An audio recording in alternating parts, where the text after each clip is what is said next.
Buenas tardes a todas y todos. Desde el Instituto número 29, Galileo Galilei, damos la bienvenida al ciclo de conferencias sobre la forestal, la historia rural, de género y ambiental santafesinas. La historia regional es un campo de indagación que merece atención especial de las ciencias sociales, y por eso mismo quiero remarcar el trabajo en colaboración con docentes del Instituto 22, del 28 y del 29, por la importancia de generar espacios de discusión y debates, así como la preparación de materiales para la enseñanza y educación de la historia. Quiero aclarar además que debido a algunos inconvenientes técnicos tuvimos que cambiar del link, pero esperemos que puedan disfrutar de las conferencias que van a continuación. Al finalizar los 4 encuentros, se extenderán vía mail los certificados que cuentan con disposición de nuestro instituto. Ahora voy a dar lugar a las colegas Ana Laura Brisi, jefa de la carrera de Historia del Instituto 28, Olga Cosettini, y a Viviana Brusa, directora del Instituto Superior del Profesorado número 22, maestro Haddad. Por otro lado, va a coordinar y presentar a los panelistas el profesor Paulo Menotti, docente de nuestra casa. Buenas tardes a todas y a todos. En primer lugar, como jefa de la carrera de Historia, quiero agradecerles a los profes que se comprometieron con la actividad, que desde distintas materias estuvieron pensando y organizando. Y además quiero destacar y celebrar que existan estos espacios, no solo como espacios de encuentros académicos donde se puedan pensar una problemática tan importante, en este caso puntual como la forestal, desde distintas perspectivas, con distintos compañeros, con distintos profesionales, sino también como un espacio de encuentro para fortalecer vínculos y entablar lazos entre colegas de otras instituciones y desde otras miradas. Así que bueno, otra vez agradecerles a todos por estar aquí y espero que sea la primera de muchas otras actividades que podamos realizar de manera conjunta.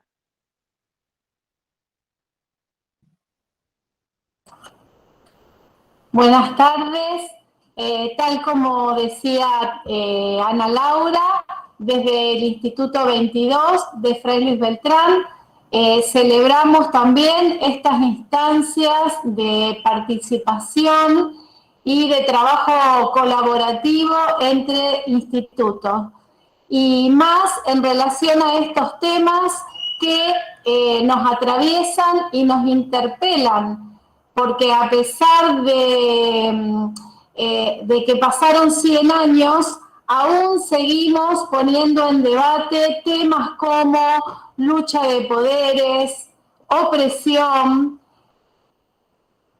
poder de la explotación deshumanizada, desconsideración de la dignidad humana, y también temas que tienen que ver con la dimensión cultural y la cuestión de género. Reconocer estas problemáticas que son históricas, pero que tienen que ver con la formación de ciudadanos críticos, nos posicionan en un lugar de formación que tenemos que pensar estos saberes de manera transversal, porque es la única manera de formar críticamente y construir herramientas para pensar mundos posibles. Muchas gracias.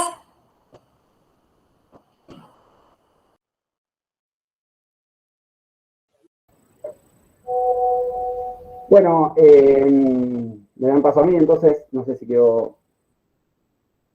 Bueno, entonces, dadas los saludos institucionales y la apertura de esta serie de conferencias que se van a brindar por este medio, debido a la pandemia, que la verdad que tiene sus cosas positivas y sus cosas negativas.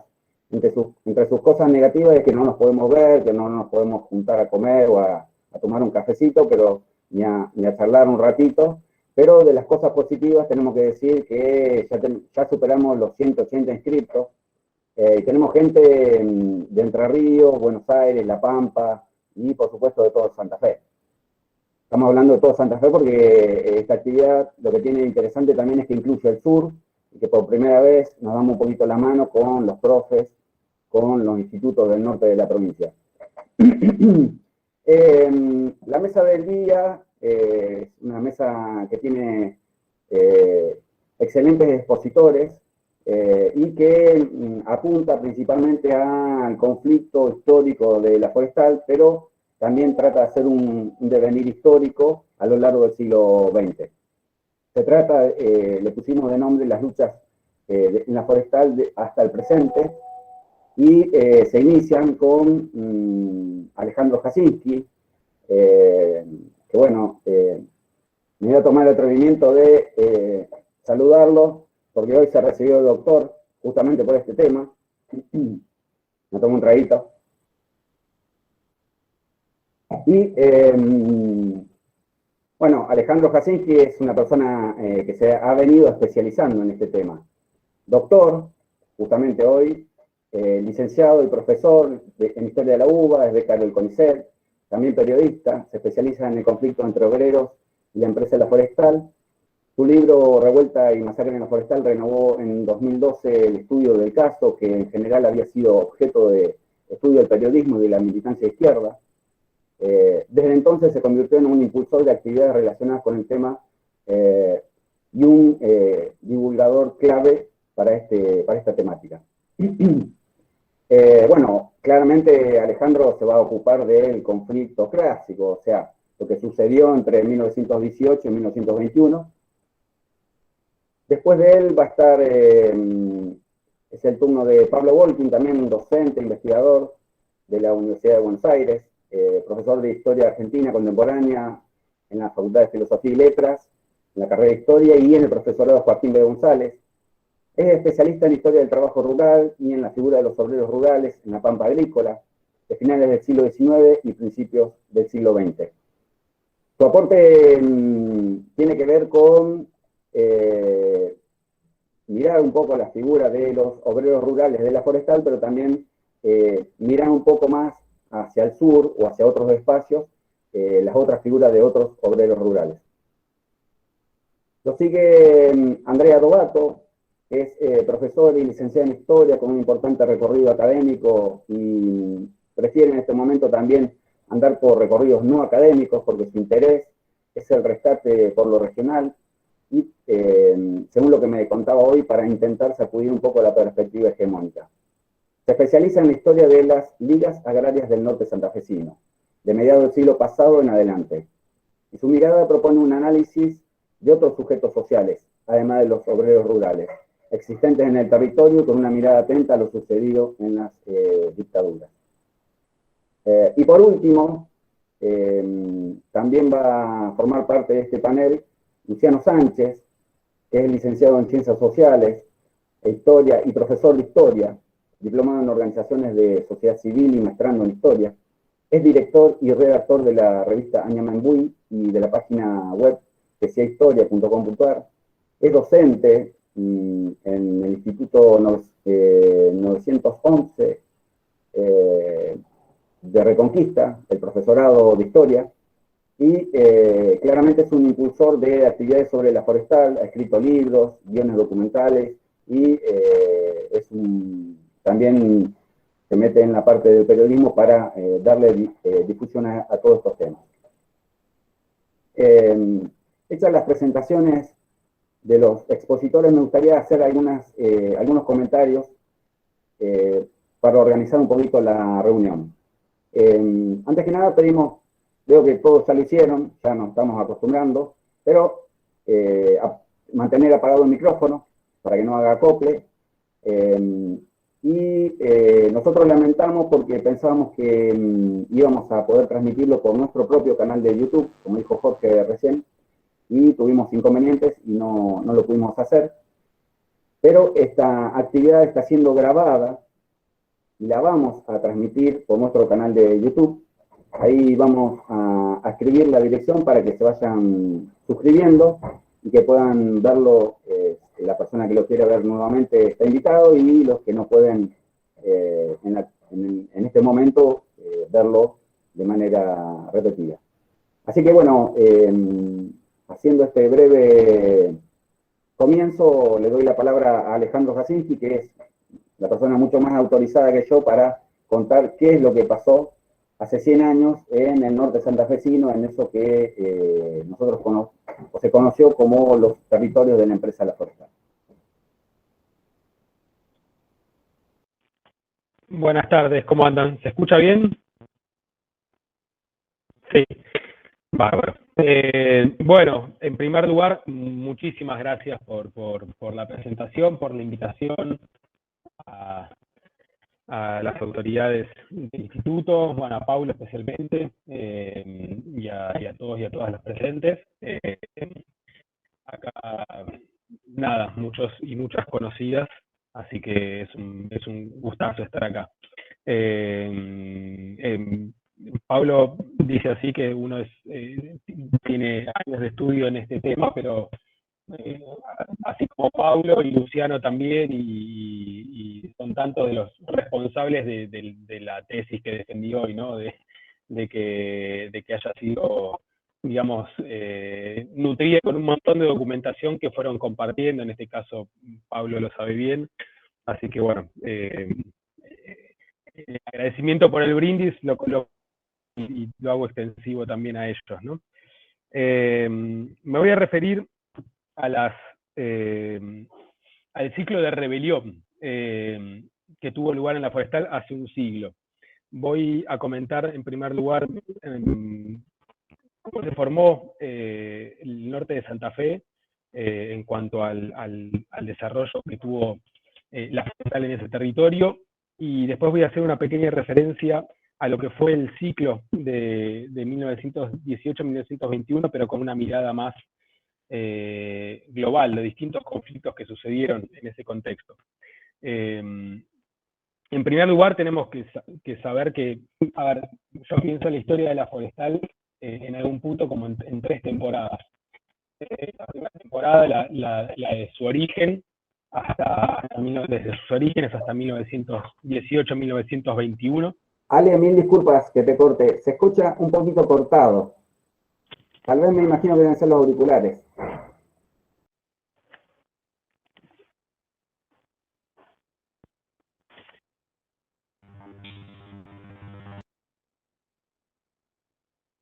¿Ahí bien? No, ahora, ahí bien.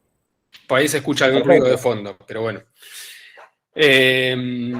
Bueno, decía eso, la historia de la Forestal pensada, o del territorio del norte de Santa Fe, en realidad, del norte de Santa Fe, pensada en tres temporadas, hasta mediados del siglo XX. La primera parte, la de la formación, y que tiene que ver con el avance del ejército, ¿no? La ocupación militar y el avance de la frontera y el desarrollo de colonias, pero sobre todo hasta determinado lugar, ¿no? De la provincia de Santa Fe.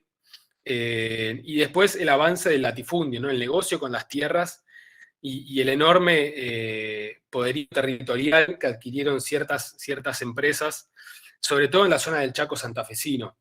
¿No? Y ahí se notan los contrastes grandes con todo el desarrollo de lo que fue los pueblos en la ribera del norte santafesino.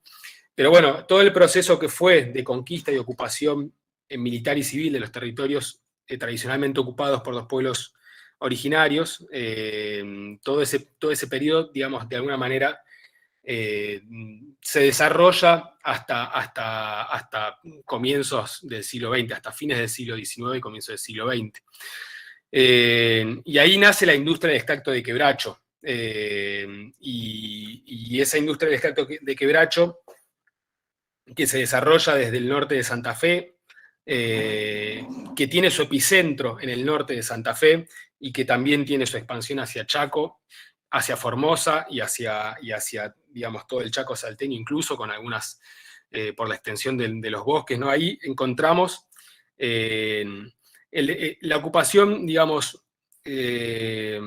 con los capitales que vienen de afuera para buscar el recurso, pero que pronto se dan cuenta de que la exportación o sacar solamente el recurso y llevarlo en materia bruta hacia afuera no era redituable. Es decir, el capital entiende que tiene que caer con las fábricas al norte de Santa Fe, fundamentalmente, pero también en el sur del Chaco, para producir esa misma materia prima. Es decir, por ecuaciones económicas, por cuestiones de control y por cuestiones propias de la dinámica de los propios capitales, se dan cuenta que tienen que venir a desarrollar la producción acá. Y ese es el origen, se entiende así el origen de la industria del extracto de quebracho, que genera muchísimos, una dinámica bastante particular, con atracción de población, con migraciones, con un movimiento, digamos, muy importante en toda la zona. Hay que pensar cómo se fue poblando ese norte de Santa Fe y cómo se fueron poblando esos pueblos fabriles, desde La Gallareta, Calchaquí, que primero tiene su fábrica, después se termina siendo desmontada para trasladarse más al norte, Villa Ana, las fábricas y toda la vida espacial y productiva a su alrededor, que era el mundo de los obrajes, ¿no? Cuando se instala el capital, cuando se instalan las fábricas de tanino, de extracto de quebracho, el monte o la actividad de los montes empieza a depender fuertemente de esas fábricas. Si bien preexistía a la instalación de esas fábricas, después de instaladas las fábricas, los montes, la actividad de los montes, de los obrajes, empieza a girar alrededor de las fábricas, ¿no? En ese primer periodo formativo de lo que es la historia de los pueblos de Santa Fe, del norte de Santa Fe, ese primer periodo, de alguna manera lo encontramos con una precariedad muy grande, ¿no? Los pueblos forestales, piensen que es el momento en que los pueblos se tienen que formar, tienen que crearse las primeras infraestructuras, la estructura habitacional, los primeros servicios. Es un momento de muchísima precariedad. Y de muchísimo, digamos, de una dificultad enorme para conseguir un orden social en esos lugares. La explotación es sumamente intensa, se encuentran muy pocos registros, pero sí hay algunos conflictos en la primera década del siglo XX, en Calchaquí, en la fábrica que después se desmonta, la población que sale de Calchaquí, cuando se desarma la fábrica de tanino ahí y se lleva más hacia el norte, esa misma población sigue hacia el norte y se instala en los distintos pueblos. Esa es alguna de las condiciones de cómo se van formando esos primeros pueblos forestales, ¿no? Y el ciclo de huelgas que comienza en 1918-1921 tiene en parte este condimento, ¿no? De la precariedad de la vida social y de la intensidad de la vida productiva, ¿no? De la intensidad de la explotación. Eso queda muy, muy en claro en el pliego de condiciones que los obreros del tanino van a presentar en 1919. Uno, rastreando lo que es, digamos, el intento de organización o de expresión del descontento popular, no lo encuentra sino hasta 1918. Todo lo que encuentra anteriormente son intentos individuales de protestar frente a determinadas situaciones que terminan siendo reprimidos fácilmente por la empresa y por las policías locales y policías privadas, policías locales que eran subvencionadas, de acuerdo a todas las fuentes, por la propia empresa, ¿no? Y hacia 1918, en un contexto muy particular, es el contexto del primer gobierno de Irigoyen, la democratización de esa república, todo lo que ello conllevaba, los efectos de una crisis económica demoledora, ¿no? Para el país, de 1903 a 1917, la puja distributiva que se genera a partir de 1918 cuando empiezan a recuperarse la economía y tienen que recuperar el ingreso de los trabajadores en distintos lugares del país, los ecos de la Revolución Rusa, ¿sí? Todo ese condimento se junta para que en el norte de Santa Fe empiecen a crearse huelgas o protestas en los distintos pueblos forestales, y a partir de ahí, apoyados sobre todo por dos grandes sindicatos, el de marítimos y el de ferrocarrileros, y esos dos grandes sindicatos que penetran el bosque santafesino para, digamos, apoyar la movilización obrera. Y el sindicato se crea con personas no solo llegadas desde afuera, sino con muchas personas que habitaban hace muchísimo tiempo los pueblos forestales. Ese sindicato se presenta, expande el conflicto y expande la sindicalización a todos los pueblos forestales, a todos los obrajes, y con el apoyo de la Federación Obrera Novenaria, presenta el pliego de condiciones en diciembre de 1919 y van a la primera gran huelga del territorio. Esa primera gran huelga del territorio presenta un pliego que es casi un convenio colectivo. Es interesantísimo leerlo porque va desde las reivindicaciones salariales, porque da cuenta también de cómo es el desarrollo empresarial. Pide desde las reivindicaciones salariales aumentos, mejoras en las condiciones de trabajo, extractores de polvo, pero además pide por las condiciones de reproducción de la vida, mejores canillas, higiene en las carnicerías, y además se refiere al sistema de castigos y multas instalado en los pueblos. Pide la eliminación de las multas, reconocimiento del sindicato, y pide, y este es el último reclamo que hacen aquellos trabajadores, el número 35, piden que esto hay que ver cómo se cumple, ¿no? Después en el contrato con la empresa, pero piden mayor respeto de los jerárquicos y altos empleados hacia los obreros, ¿no? Esta demostración de dignidad un poco tenía absolutamente el conflicto, y eso también explica bastante la virulencia que asumió el conflicto, ¿no? Porque es un conflicto que encontramos en todas las fuentes, digamos, caracterizándolo como de un gran apoyo popular. Hasta los empleados de la forestal, incluso personas que después escribieron a favor de la empresa, han asumido una posición a favor del conflicto y de la huelga en aquel momento. Y el sindicato asumió la responsabilidad de garantizar, digamos, mejores condiciones, no solo para los obreros fabriles, que eran el núcleo que había organizado esos conflictos, sino para los obreros del monte, para los obreros del puerto, para los obreros del ferrocarril y para los empleados. Es decir, que tenían una pretensión, digamos, de unificar todo el reclamo de las clases trabajadoras del norte santafesino en ese contexto. Discutieron también si el sindicato se tenía que llamar Sindicato de la Forestal o Sindicato de la Industria del Extracto de Quebracho, de manera que tenían un proyecto además que después van a intentar años más tarde, décadas más tarde, llevarlo más hacia adelante, que era el expandirse a toda la industria, ¿no? Salir de la empresa La Forestal. Me gustaría compartirles una foto. Puedo, ¿no? Pablo, ¿cómo estoy? Pablo, ¿cómo estoy? Venís bien. Bueno. Lo que no sé es cómo compartir acá. Yo ahora estaba pensando que en el Zoom lo tengo clarísimo. Acá, una Fíjate ventana. que ¿no? abajo hay un cuadradito que tiene una flecha para arriba, al lado de una mano, entre una mano y 3 puntitos. Están viendo, ¿no? No, porque, ahí está, ahora sí.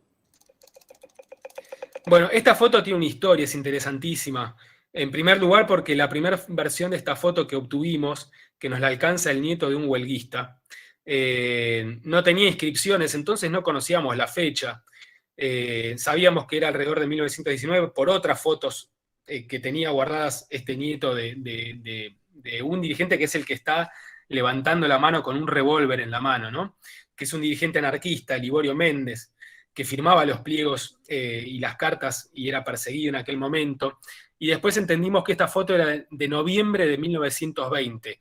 Este es el momento de mayor efervescencia, donde la corriente sindicalista, después de la gran huelga del 19, que ganan los obreros esa huelga, se da la segunda gran tarea para los trabajadores, que es la de conseguir el cumplimiento de ese gran contrato de 35 puntos.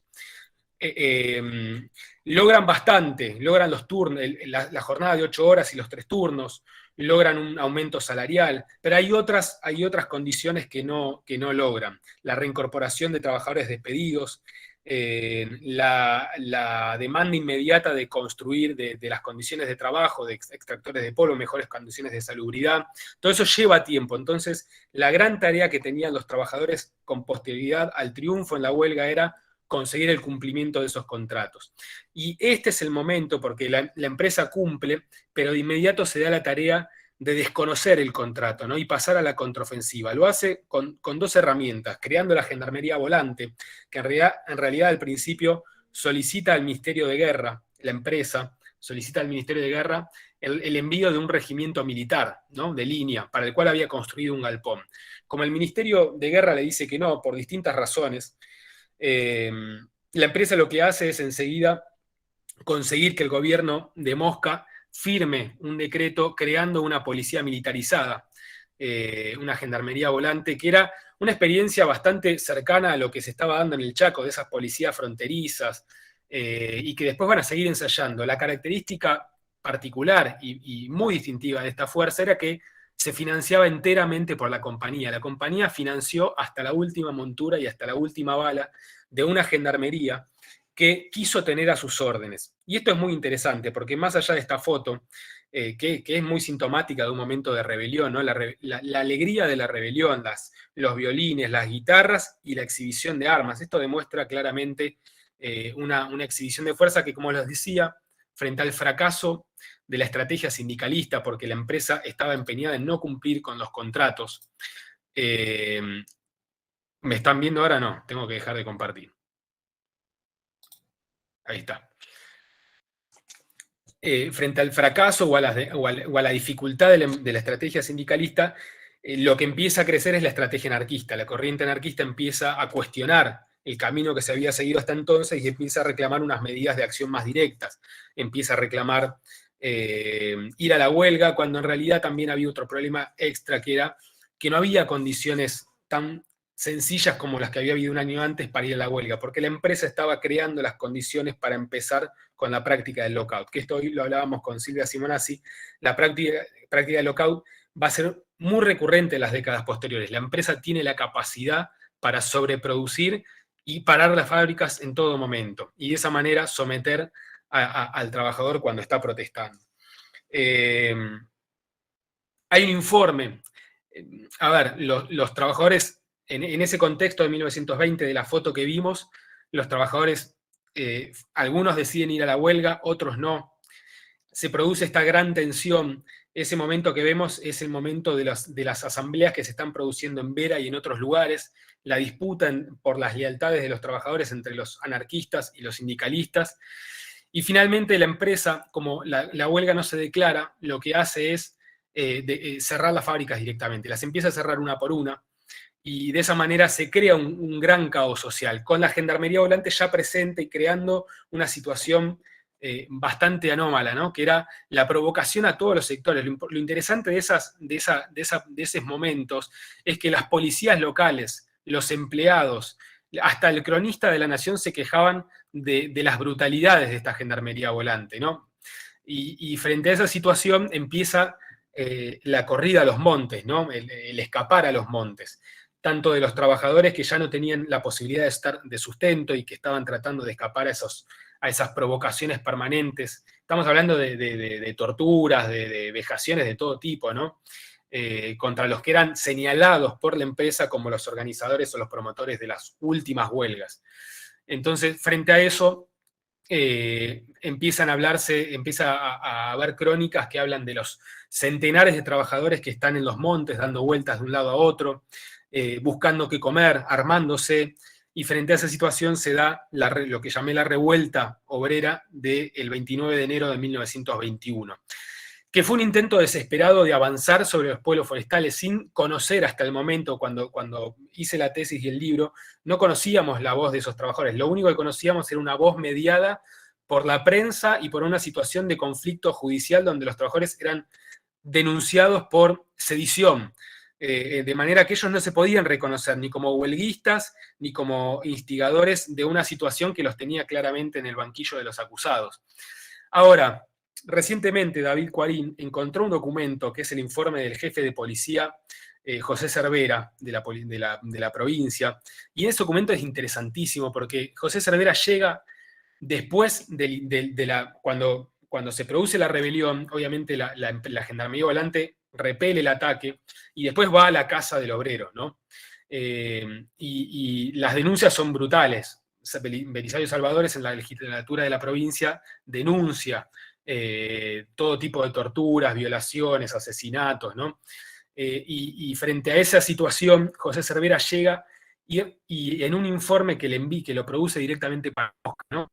Él recopila volantes, cartas, denuncias de las propios policías de los escuadrones de seguridad que critican el accionar de la Gendarmería Volante. Y es interesante acá dos cosas, y por ahí ya voy cerrando con esto, ¿sí? Por un lado, pone cartas de los dirigentes sindicales, de los dirigentes de las huelgas. Es la primera vez que se conoce la voz directa de Teófilo Lafuente, que fue el secretario general del sindicato, que nosotros le hicimos ahí con Luciano un monumento este año, ¿no? Por el centenario de las huelgas en Villa Guillermina, y tenemos por primera vez su carta, su puño y letra, directo, ¿no? A través de un informe que recopila y junta un jefe de policía y lo guarda en un archivo. Y después tenemos las denuncias de un oficial del escuadrón de seguridad y de la propia Gendarmería Volante. Son dos tipos de denuncia donde se pone de relieve, pero tajantemente, la manera en que la empresa y los gerentes ordenan el accionar de la Gendarmería Volante. Es decir, no es una gendarmería, si bien es una fuerza provincial, oficial provincial, era una gendarmería que respondía a las órdenes de esa patronal. Y esa actitud y esa relación de los gerentes, de los directivos de una empresa, con las fuerzas represivas, en este caso fuerzas provinciales, es muy similar al tipo de repertorio y de prácticas represivas que vamos a encontrar en todo el territorio nacional para esa época. Es decir, la vinculación de directivos de las empresas con las fuerzas represivas, el mando que asumen muchas de estos directivos, sobre todo coordinados en aquel contexto a través de dos organizaciones, la Asociación del Trabajo, por un lado, y la Liga Patriótica por el otro.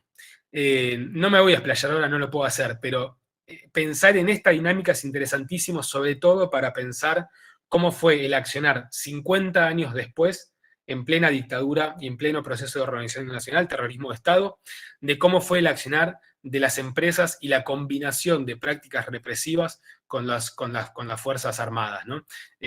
Bueno, dejo acá, no sé si me extendí demasiado, pero me parece que es suficiente.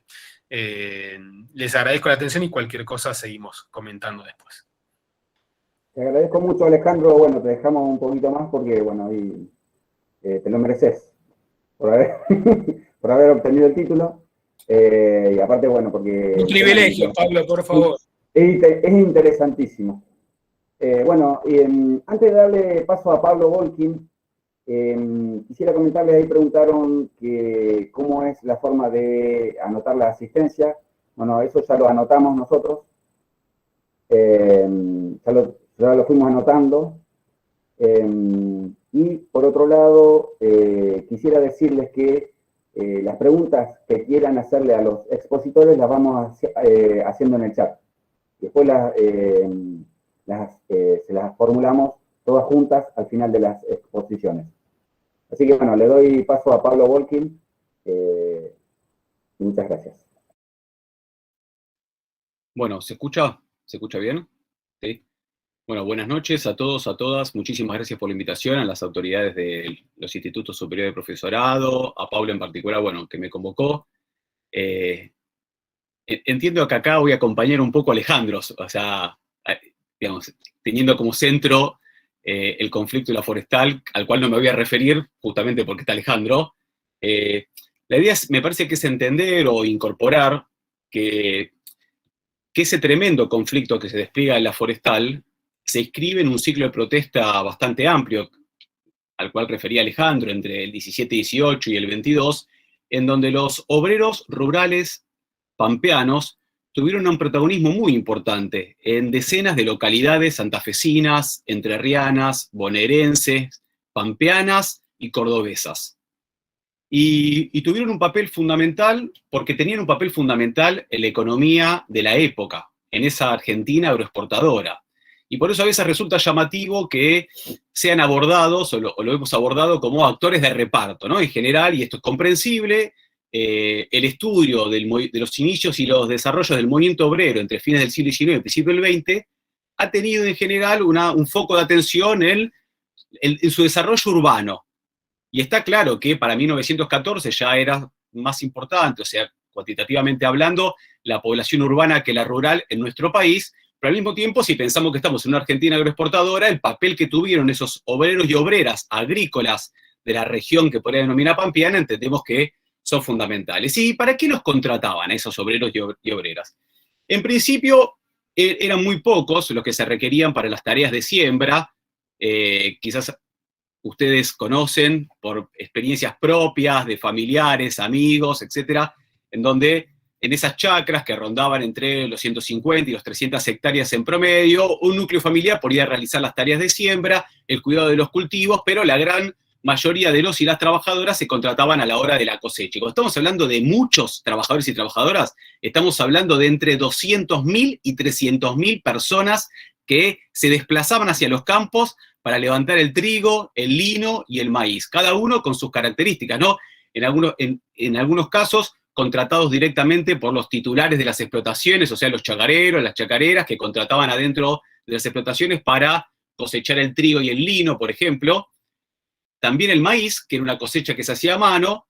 Luego también aparecía el contratista, ¿vieron? Actualmente sigue existiendo este contratista que te hace las labores, que te contrata la trilla. Bueno, en aquella época, a diferencia de lo que sucede actualmente, esas tareas estaban separadas. Una parte, la primera, era, ¿no?, cortar las espigas, y luego venía una gran máquina, que si después hay tiempo para hablar de las preguntas, tengo un pequeño documental de la época de 1922 que muestra todo este proceso, que está en Archivo General de la Nación, y que es muy interesante para ver cómo operaba en la época. Se traía una máquina enorme, una máquina trilladora, que procesaba, separaba la paja del trigo, y así se podía obtener, y que cada una de esas máquinas, y estamos hablando de cientos de máquinas que operaban en toda la región pampeana, requería entre unos 20 y 25 trabajadores. O sea que imagínense que cada máquina que se iba moviendo y que se trasladaba de explotación a explotación, se trasladaba como en un convoy, ¿no?, donde estaba el motor a vapor que la accionaba, luego estaba la máquina atrás y 25 tipos con una casilla, al igual que como existe hoy, ya en 1900. Luego también se requería el transporte, y el transporte entre la chacra y la estación de ferroviaria más cercana se hacía con los carreros, o sea, toda una demanda vinculada ya no adentro de la explotación, pero sí asociada a la producción agropecuaria. Y finalmente los estibadores, tanto para realizar las estivas, ¿no?, esas montañas de bolsas adentro de cada una de las chacras, como para reproducirlas a sí mismo en cada una de las estaciones. Por lo tanto, una enorme cantidad de gente que se movilizaba. ¿De dónde provenía, no? Que es una de las grandes preguntas para ver también, bueno, ¿quiénes eran estos trabajadores? Está claro que uno de los aspectos particulares que tiene la Argentina de este periodo es una pauta de trabajo donde predomina la transitoriedad y la inestabilidad. Ustedes piensen que estas 300.000 personas que se están movilizando salen y vuelven de algún lado y no viven de los trabajos rurales que realizan en 3 meses, durante 3 meses, en el mejor caso 4 meses. Tengamos presente que uno entraba a laburar una chacra, cosechaba en una chacra y luego migraba hacia otra, pero no conseguía inmediatamente trabajo, se podía gastar todo lo que había ganado en la chacra anterior para sobrevivir hasta que volvía a conseguirlo, con lo cual esa pauta de inestabilidad, que en realidad era un tópico general de la Argentina de la época, o por lo menos muy importante, no general, pero muy importante para los y las trabajadoras, de ahí que uno puede pensar esta idea de vivir de changas, ¿no? O sea, estar en la construcción, cargar bolsas en el puerto, tendido de vías férreas, la cosecha del trigo, luego la cosecha del maíz, y así podemos, ¿no? Podemos ir analizando la dinámica laboral de una parte importante de esta población. ¿Cuál era su procedencia ahí? En realidad era variada. En principio hay un mito, hay una idea, ¿no?, de que la cosecha argentina la levantaban los inmigrantes golondrinas, aquellos que se movilizaban desde Europa, viajaban 2 semanas y media más o menos en barco, bajaban acá y eran tan buenos los salarios que se pagaban en el agro argentino que valía la pena venirse desde Italia, viajar 2 semanas, cosechar acá 3 meses, como aparte si uno lo hiciera, ¿no?, sin parar, cosechar, y juntabas tanta guita que te podías volver a Europa, ¿no?, y habías hecho la América en 3 meses. Bueno, esto está demostrado, yo lo he investigado específicamente. Uno sabe que la gran mayoría de los inmigrantes ingresaban en noviembre. Y sabemos que cuando regresan aproximadamente en mayo, junio, cuando termina la cosecha maicera. Lo que no pudo demostrar nadie es que aquel que ingresó en noviembre es el que está saliendo en mayo, junio. Con lo cual, esta idea, esta tesis muy fuerte, que aparte le hizo muy famosa en la Argentina Roberto Cortés Conde en El Progreso Argentino, en ese libro que se transformó en ícono, en realidad no es más que una apología de la Argentina agroexportadora, de los grandes terratenientes, de fin del siglo XIX y principio del siglo XX, porque cuando uno analiza cuál es el monto de los salarios que se pagan en el agro, realmente era mísero. Era mísero si uno lo compara con los trabajos urbanos. Y los únicos que cobraban un salario que podía llegar a tentar trasladarse de la ciudad al campo eran aquellos que tenían mayor calificación, los que manejaban los motores a vapor que accionaban la trilladora y el maquinista de la trilladora, lo que se llama el foguista y el maquinista. Igual vieron que los ferroviarios, foguista y maquinista, los más calificados, bueno, exactamente, foguista y maquinista, esos cobraban más o menos a la par de lo que podría cobrar un obrero calificado urbano, pero el resto no. Y aparte no solo eso, sino que aparte tenemos que pensar las condiciones en las que vivía esta gente. Estamos hablando que no se trabajaba de sol a sol, porque eso era el reclamo. ¿Vieron, como decía Alejandro, los pliegos de reivindicaciones en cada uno de los conflictos? Bueno, cuando uno analiza los pliegos de reivindicaciones en los conflictos que se suceden a lo largo de 1917, 18, 19, 20, 21 y hasta inicios del 22, uno de los primeros elementos que aparece es trabajar de sol a sol, porque lo que estaban trabajando era de estrella a estrella, no de sol a sol, de estrella a estrella, ¿sí? Tener lugar donde guarecerse. Ustedes piensen que ir a laburar al campo es meterse 20 días en un lugar en donde no hay nada, absolutamente nada. Y en el caso de aquellos y aquellas que cosechaban maíz, que era manual y que se requería un mayor volumen de fuerza de trabajo adentro de la explotación, lo que hacían es que se construían una especie de chozas con la chala y dormían en colchones que eran las bolsas en donde juntaban el maíz, lo llenaban de chala y dormían sobre eso y cocinaban con el marlo, ¿no? de lo que quedaba colgado ahí del desgrane, y esas eran las condiciones de vida. Inclusive cuando uno mide y dice, bueno, a ver, un obrero no calificado urbano y un obrero no calificado, pero con menor calificación rural, podían llegar a ganar, bueno, a ver, 2,5 pesos en la ciudad y 1,80 pesos en el campo, pero cuando vemos la cantidad de horas que trabajaban cada uno y cada una, si uno mide ese salario por hora, no tiene punto de comparación en un caso con el otro. Ni que hablar la comida, ni que hablar los tiempos de descanso, las condiciones de higiene y seguridad, y algún tipo de legislación que podía tener vigencia en las zonas urbanas, imagínense lo que eran las zonas rurales, diseminados en cada una de las chacras, en donde además otra de las dificultades que aparecía era la rotación permanente de espacio y la baja concentración por unidad productiva. No había una chacra que contratara a 250, 300 trabajadores. Por lo tanto, esto genera una enorme cantidad de problemas y que va a terminar cuajando hacia 1917, 1918 en conflictos. Esos conflictos también van a tener sus particularidades. ¿Por qué? Porque, como decíamos antes, cuando nos referimos a la procedencia y a las dificultades para organizarse sindicalmente estos trabajadores, lo que observamos es que hay un núcleo de esos cosecheros que van al campo, que estaban en los pueblos de campaña, ¿no? O sea, digo, Pergamino, Armstrong, Firmat, Salto, Rojas, y que se desplazan desde los pueblos hacia los campos circundantes. Hay otra población que migra desde provincias más lejanas, ¿sí? De Santa Fe, de La Rioja, de Tucumán, de Mendoza, de Jujuy, de Salta. Hay otra población que migra de las grandes ciudades, Buenos Aires, Rosario, Bahía Blanca, Ciudad de Córdoba para hacer cosecha. Y hay otro porcentaje, efectivamente, sobre todo cuando se va expandiendo la superficie cultivada, que viene de Europa. ¿Sí? O sea, no es que no existió. Lo que no sucedió es que ese contingente que venía de Europa y que quizá venía para hacer la cosecha, se transformara en los principal afluente de esa masa trabajadora asalariada. Bien, estos conflictos que se desplegaron fueron muy fuertes, pudieron organizarse los trabajadores y en este sentido encontramos una regularidad muy marcada con lo que mencionaba Alejandro en el papel que tuvieron los sindicalistas que dirigían la Federación Obrera Marítima y la Federación Obrera Ferrocarrilera, o sea, los ferroviarios y los marítimos, así como sucedió la forestal, jugaron un papel de primer orden a la hora de organizar a los trabajadores y trabajadoras rurales. Particularmente, en ese caso, acumulaban en función de los intereses que tenía la Fora del 9º Congreso de los sindicalistas, que eran aquellos que dirigían estos dos gremios, y eso permitió organizar lo que se llamaban los sindicatos de oficios varios.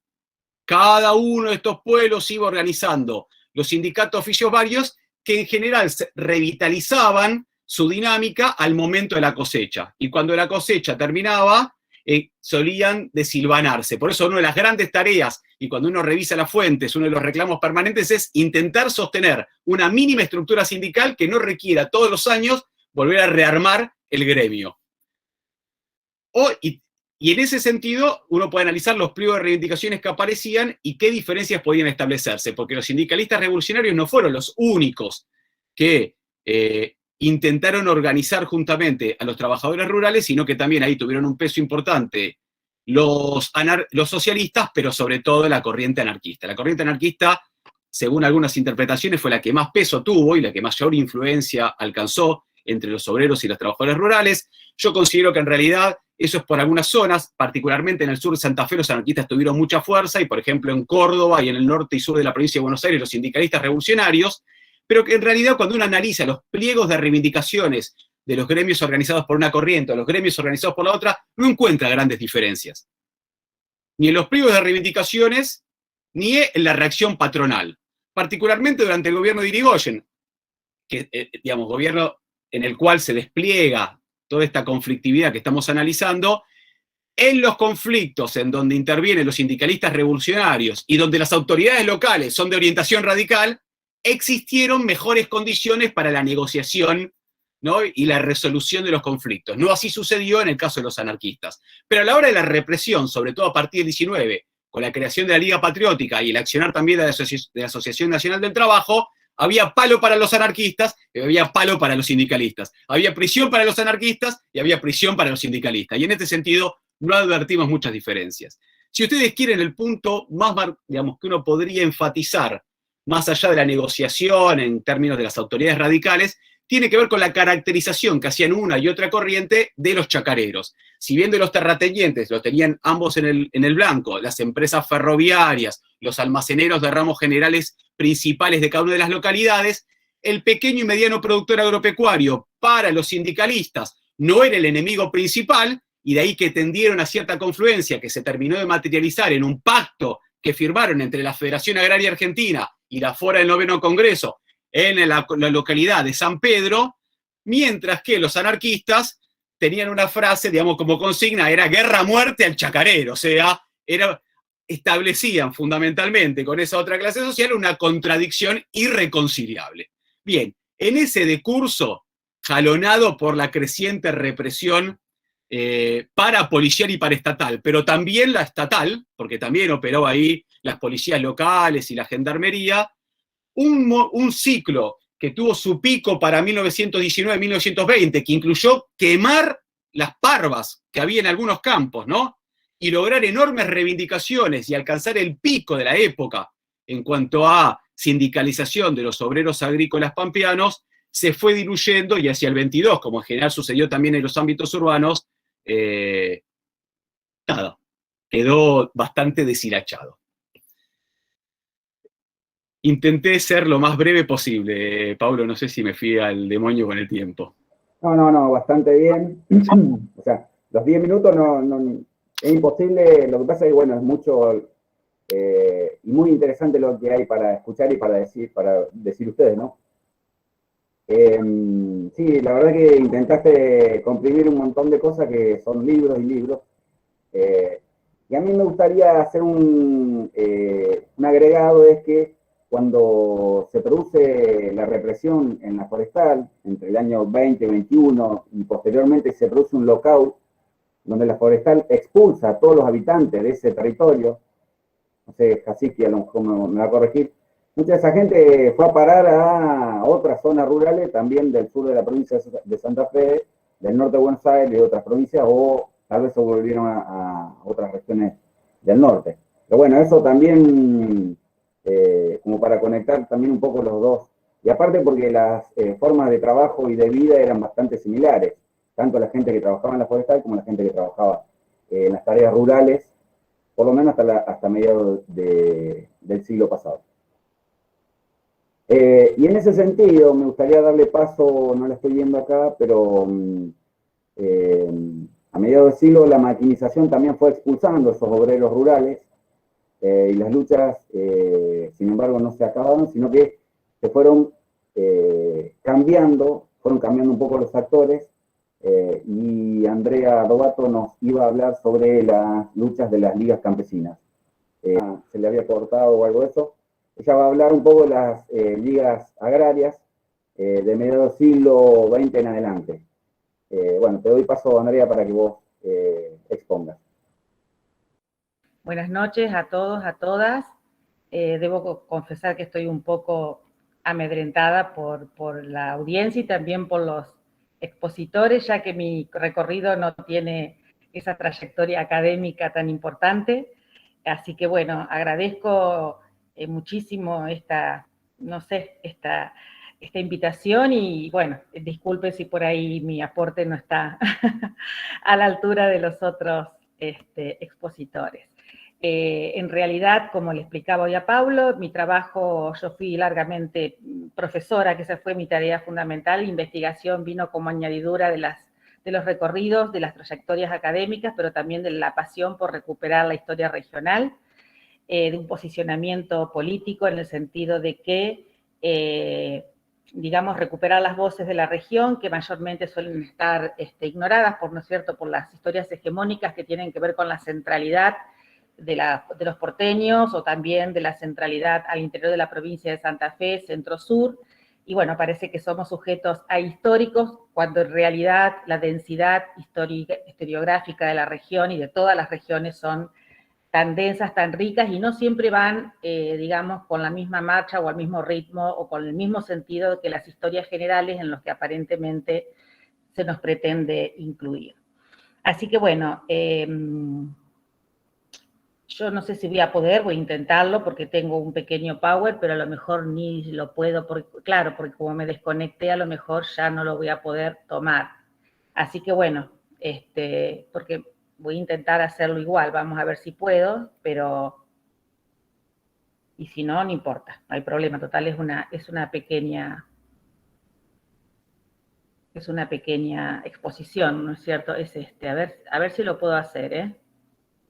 Y sale. Entonces se lo ve. Vamos a ver. ¿Se ve? No, me parece que tenés que tocar la imagen. Ahí está. Ahí se está viendo, Andrea. Bueno, muy bien. En realidad es uno que yo ya tenía hecho, ¿no es cierto?, previamente, pero más que nada por ahí para poder ilustrar las primeras diapositivas en realidad tiene que ver con esta perspectiva, ¿no es cierto?, que yo le decía respecto de por qué nosotros nos estamos, digo nosotros porque en realidad, o nosotres en realidad, pero bueno, porque somos un conjunto de compañeros, de compañeras, que vamos trabajando en forma entrelazada y bueno, y abordando esta historia reciente, la historia del presente o la historia del pasado reciente, según como se la quiera denominar, en la recuperación de la memoria que tenga que ver fundamentalmente con el contexto de lo que fue el antes, el durante y el después de la dictadura, de la última dictadura cívico, eclesiástico y militar vivido en nuestro país. Así que bueno, un poco fue esa la intención y continúa siéndolo desde esta perspectiva, digamos, política, epistemológica también, por supuesto que vamos abordando esta recuperación de entrelazar lo social, la memoria social, como así también tener criterios historiográficos, ya que tratamos de buscar categorías y conceptos que hagan que ese pasado pueda trascender, digamos, a las narrativas individuales y lograr algún tipo de inteligibilidad. Bueno, acá la idea es mostrar justamente a quienes nos ayudaron en la reconstrucción de ese proceso, distintos y distintas integrantes de lo que fue en su momento las ligas agrarias santafesinas. Las ligas agrarias santafesinas, como sabemos, se inscriben, digamos, en un contexto que de algún modo las subsumen también, ¿no? Un contexto de época, como siempre ocurre. Los procesos son justamente históricos por eso, porque hay determinadas, digamos, coordenadas que hace que haya una sincronía en algunos hechos históricos, ¿no? Y las ligas es parte de esa sincronía, más allá que luego nosotros, por la vacancia que existía específicamente de lo ocurrido en el territorio de Santa Fe, intentamos desglosar desde una perspectiva diacrónica, podríamos decir, que era lo que había acontecido en esta parte del territorio, ¿no? Del norte santafesino respecto a este fenómeno tan importante que ha marcado tantas vidas y y también luchas sociales del norte. Las ligas justamente se ubica, podríamos decir, geográficamente en el dorsal más húmedo del norte de Santa Fe. Lo digo esto, pensaba recién cuando lo escuchaba Alejandro, ¿no? Que él cuando trabaja sobre las luchas forestales, claro, ahí tenemos que tener en cuenta que geográficamente el desarrollo forestal tuvo que ver más que todo con la lucha que se va, digamos, del desarrollo de la forestal se va a dar más bien en toda la zona de la cuña boscosa, que es la zona más hacia el oeste. En realidad, esta característica geográfica, por supuesto que también, digamos, la ecología del paisaje va a determinar en algún punto algunas de las condiciones, ¿no es cierto?, que se van a producir luego en la conformación de estos sujetos sociales. El norte de Santa Fe, seguimos viendo rostros, bueno, acá tenemos para mí lo que son dos grandes cuadrazos, no, tres, perdón, porque la mujer también, Cecilia, cuadrazos de lo que siguen siendo hoy personas, digamos, de un nivel de conciencia y de conciencia crítica realmente muy valiosos para todos quienes les conocemos. En realidad, bueno, el norte de Santa Fe, para quienes quizás no estén muy interiorizados, se va a dar dentro del proceso de colonización tardía, ¿no es cierto? Ya que el norte de Santa Fe, al igual que la actualmente provincia del Chaco, prácticamente comparten procesos de ocupación del territorio con lo que fue la conquista del desierto en la Patagonia. Es decir, desde a fines del siglo XIX, cuando estos territorios, a través, por supuesto, de el avance militarizado del Estado Nacional, digamos, va a ir avanzando y acabando con las últimas resistencias, digamos, de la ocupación territorial de pueblos originarios. Bueno, algo que, por supuesto, todavía sigue marcando muy profundamente a estos territorios, ya que son, estos pueblos continúan aún en proceso de resistencia y de sobrevivencia, ¿no? Aunque con otras características, por supuesto. Bueno, este avance militar que se va a dar de la mano de en aquel entonces coronel obligado, luego va a implicar la llegada paulatina y gradual de distintos procesos de colonización, algunos por iniciativas propias del Estado Nacional, otras a través de manos privadas, pero lo cierto es que en esta zona de Santa Fe lo que se va a dar es básicamente un proceso de instalación de inmigrantes que va a permitir el surgimiento de distintas colonias, ¿no? Haciendo de que el reparto de la tierra, a diferencia de lo que ocurrió, por ejemplo, en el sur de Santa Fe, que lo conocemos luego con todo lo que fue la lucha de Alcorta, ¿no? Del grito Alcorta, acá sí se va a dar la división de la tierra y vamos a tener a pequeños productores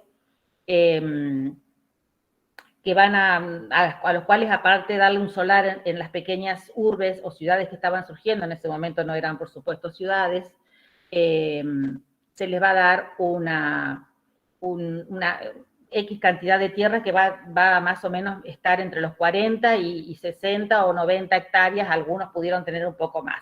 Claro, en un momento esa cantidad de tierra para el primer grupo familiar quizás era suficiente, pero con el transcurrir del tiempo esa extensión familiar, esa extensión de tierra para la producción de un grupo familiar va a ser absolutamente insuficiente en la medida que las unidades domésticas se iban acrecentando, es decir, de aquellos padres originales que la recibieron, luego vinieron hijos y nietos y así sucesivamente, haciendo que sea imposible que ese territorio pueda ser suficiente. Por otra parte, podemos... Andrea, disculpame que te interrumpa un segundito. Vos tenés en mente que como que estás pasando las placas.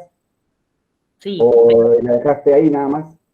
No, sí, en realidad lo que quería llegar, yo quisiera compartir las fotografías porque en realidad sí, por eso perdonen que por ahí... No, yo pensaba que a lo mejor estabas pensando que estabas pasando las placas y... No, en realidad porque no quiero detenerme acá, por ejemplo, no quiero detenerme tanto en ese marco teórico para ahorrar tiempo, porque soy mala para la síntesis y estos 10 minutos se van a pasar y yo voy a estar en la mitad. Mil disculpas, continúa nomás.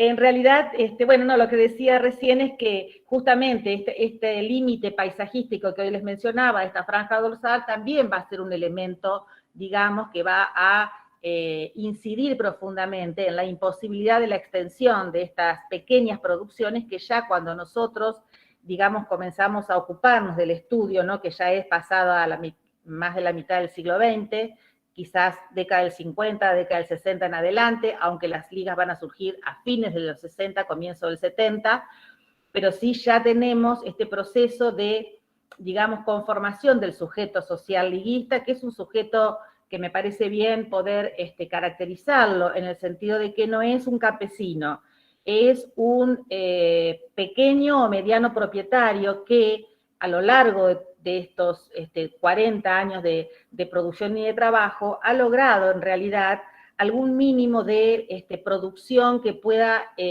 no es ya una economía de subsistencia, sino que ya participa de algún tipo de mercantilización ya del producto, ya también ha comenzado a contratar alguna mano de obra, aunque sea estacional, por ejemplo, los cosecheros del algodón, es decir, ya tenemos a un productor agrario que, bueno, yo uso la palabra mercantil porque es la categoría que utiliza Jorge Rosé y para tenernos justamente algún tipo de categoría sociológica, ¿no? Nosotros vamos a ver que ellos en su propio lenguaje se autodenominan campesinos, pero en verdad desde la perspectiva de la sociología, ¿no es cierto?, agraria, no lo son. No son, sí es importante diferenciarlos porque las ligas agrarias que se van a dar en todo el nordeste santafesino, en realidad van a incluir muy distintos sujetos. No es el mismo sujeto el de Norte de Santa Fe y el del Chaco, que luego va a ser el de Formosa o el de Misiones y el de Corrientes, cuyas, digamos, estructuras socioproductivas son totalmente distintas a las de esta región, haciendo de que luego, por ejemplo, sí sean campesinos muy pauperizados, o obreros rurales en situación de explotación, es decir, realmente sujetos de un grado de, digamos, de marginalidad que no era lo que conformaban a estos gringos, así entre comillas, como los llamamos acá vulgarmente, a los colonos. En realidad, estos colonos, nosotros nos fuimos, digamos, enriqueciendo con el aporte no solo de las distintas testimonios que recabamos, sino también de trabajos de investigación previos, como por ejemplo un trabajo hecho por Archetti y Stollen, dos antropólogos que han hecho un trabajo excelente de aporte, que bueno, de ahí pudimos sacar muy, muy claramente todo lo que tuvo que ver con la visión, las creencias, el clima de época, ¿no? Y ahí también, por supuesto, de la sociología, de la historia, es decir, fuimos entrelazando fuentes de distinto grado. Las ligas se conforman en el norte de Santa Fe casi a la par de lo que fueron las ligas agrarias chaqueñas. Tuvo que ver con un proceso, digamos, donde se entrelazaron, por un lado, un proceso de conformación de un grado de conciencia o de concienciación que tuvo que ver con una tarea muy, muy profunda y de muchísimo alcance que llevaron adelante lo que fue en su momento la gran revolución, podríamos decir, a nivel de la Iglesia Católica a partir del Concilio Vaticano II, ¿no? Cuando comienzan digamos, a desarrollarse en toda América Latina estas teologías de la liberación o teología de la opción por la liberación de los pobres, es decir, toda esta irradiación que se produjo de ese Concilio Vaticano II con nuevas teologías latinoamericanas que van a expresarse en los documentos de Medellín y de Puebla, por ejemplo, y que en esta región de Santa Fe tuvo un impacto y un crecimiento enorme a partir de la presencia de sacerdotes absolutamente consustanciados y muy, digamos, unidos a estas formas de ejercer el sacerdocio como sacerdotes de opción por los pobres, muchos de ellos tomando incluso medidas de vida muy radicalizadas, ¿no? De comenzar a compartir la vida con los hacheros o con los cosecheros de algodón, etc. Esos sacerdotes van a tener una incidencia muy profunda porque este colono es profundamente católico y aunque si bien su mentalidad es más bien tradicional y conservadora, va a ser la acción católica en ese momento ayudada todavía y sostenida por el propio episcopado argentino, quien va a tener una gran incidencia en la conformación de estas conciencias a partir de lo que se conoce como el movimiento rural católico.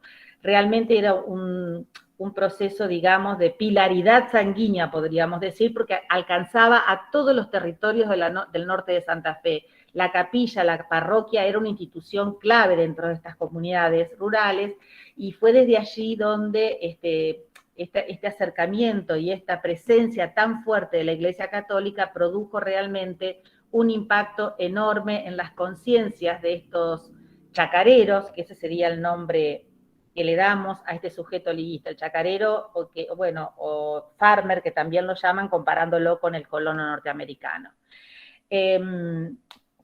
Es decir, ¿qué hacía el movimiento rural católico? Bueno, a través de los procesos de la Iglesia se conformaban, como lo siguió haciendo durante mucho tiempo, ¿no? Estos grupos de juventudes, así captaban, digamos, estos jóvenes, y luego participaban de procesos de formación muy estrictos, en cursos de formación que tenían que viajar a la provincia de Buenos Aires, varones por un lado, mujeres por el otro, duraban varios meses. Es decir, había realmente una rigurosidad en todo el proceso del pensamiento y un ajuste muy importante al clima de época. De hecho, el padre Mujica, el cura Mujica, varias veces se hacía presente en la zona con estudiantes universitarios, sobre todo a veces en la zona de La Cuña, pero también en el intercambio de este dorsal ecológico que les mencionaba hoy, que también hubo, haciendo así que, digamos, muchos de los que fueron dirigentes de las ligas agrarias comenzaron a tener no solamente un grado de formación muy profunda con respecto a su condición de chacareros, sino también que comenzaron a acercarse a ideas políticas más, podríamos decir, más cercanas a las luchas, ¿no?, sociales que eran propias de la época. Nosotros estamos hablando más o menos desde el año 69-70 hasta el año 76, en que se produce definitivamente ya la disolución de las ligas como producto de las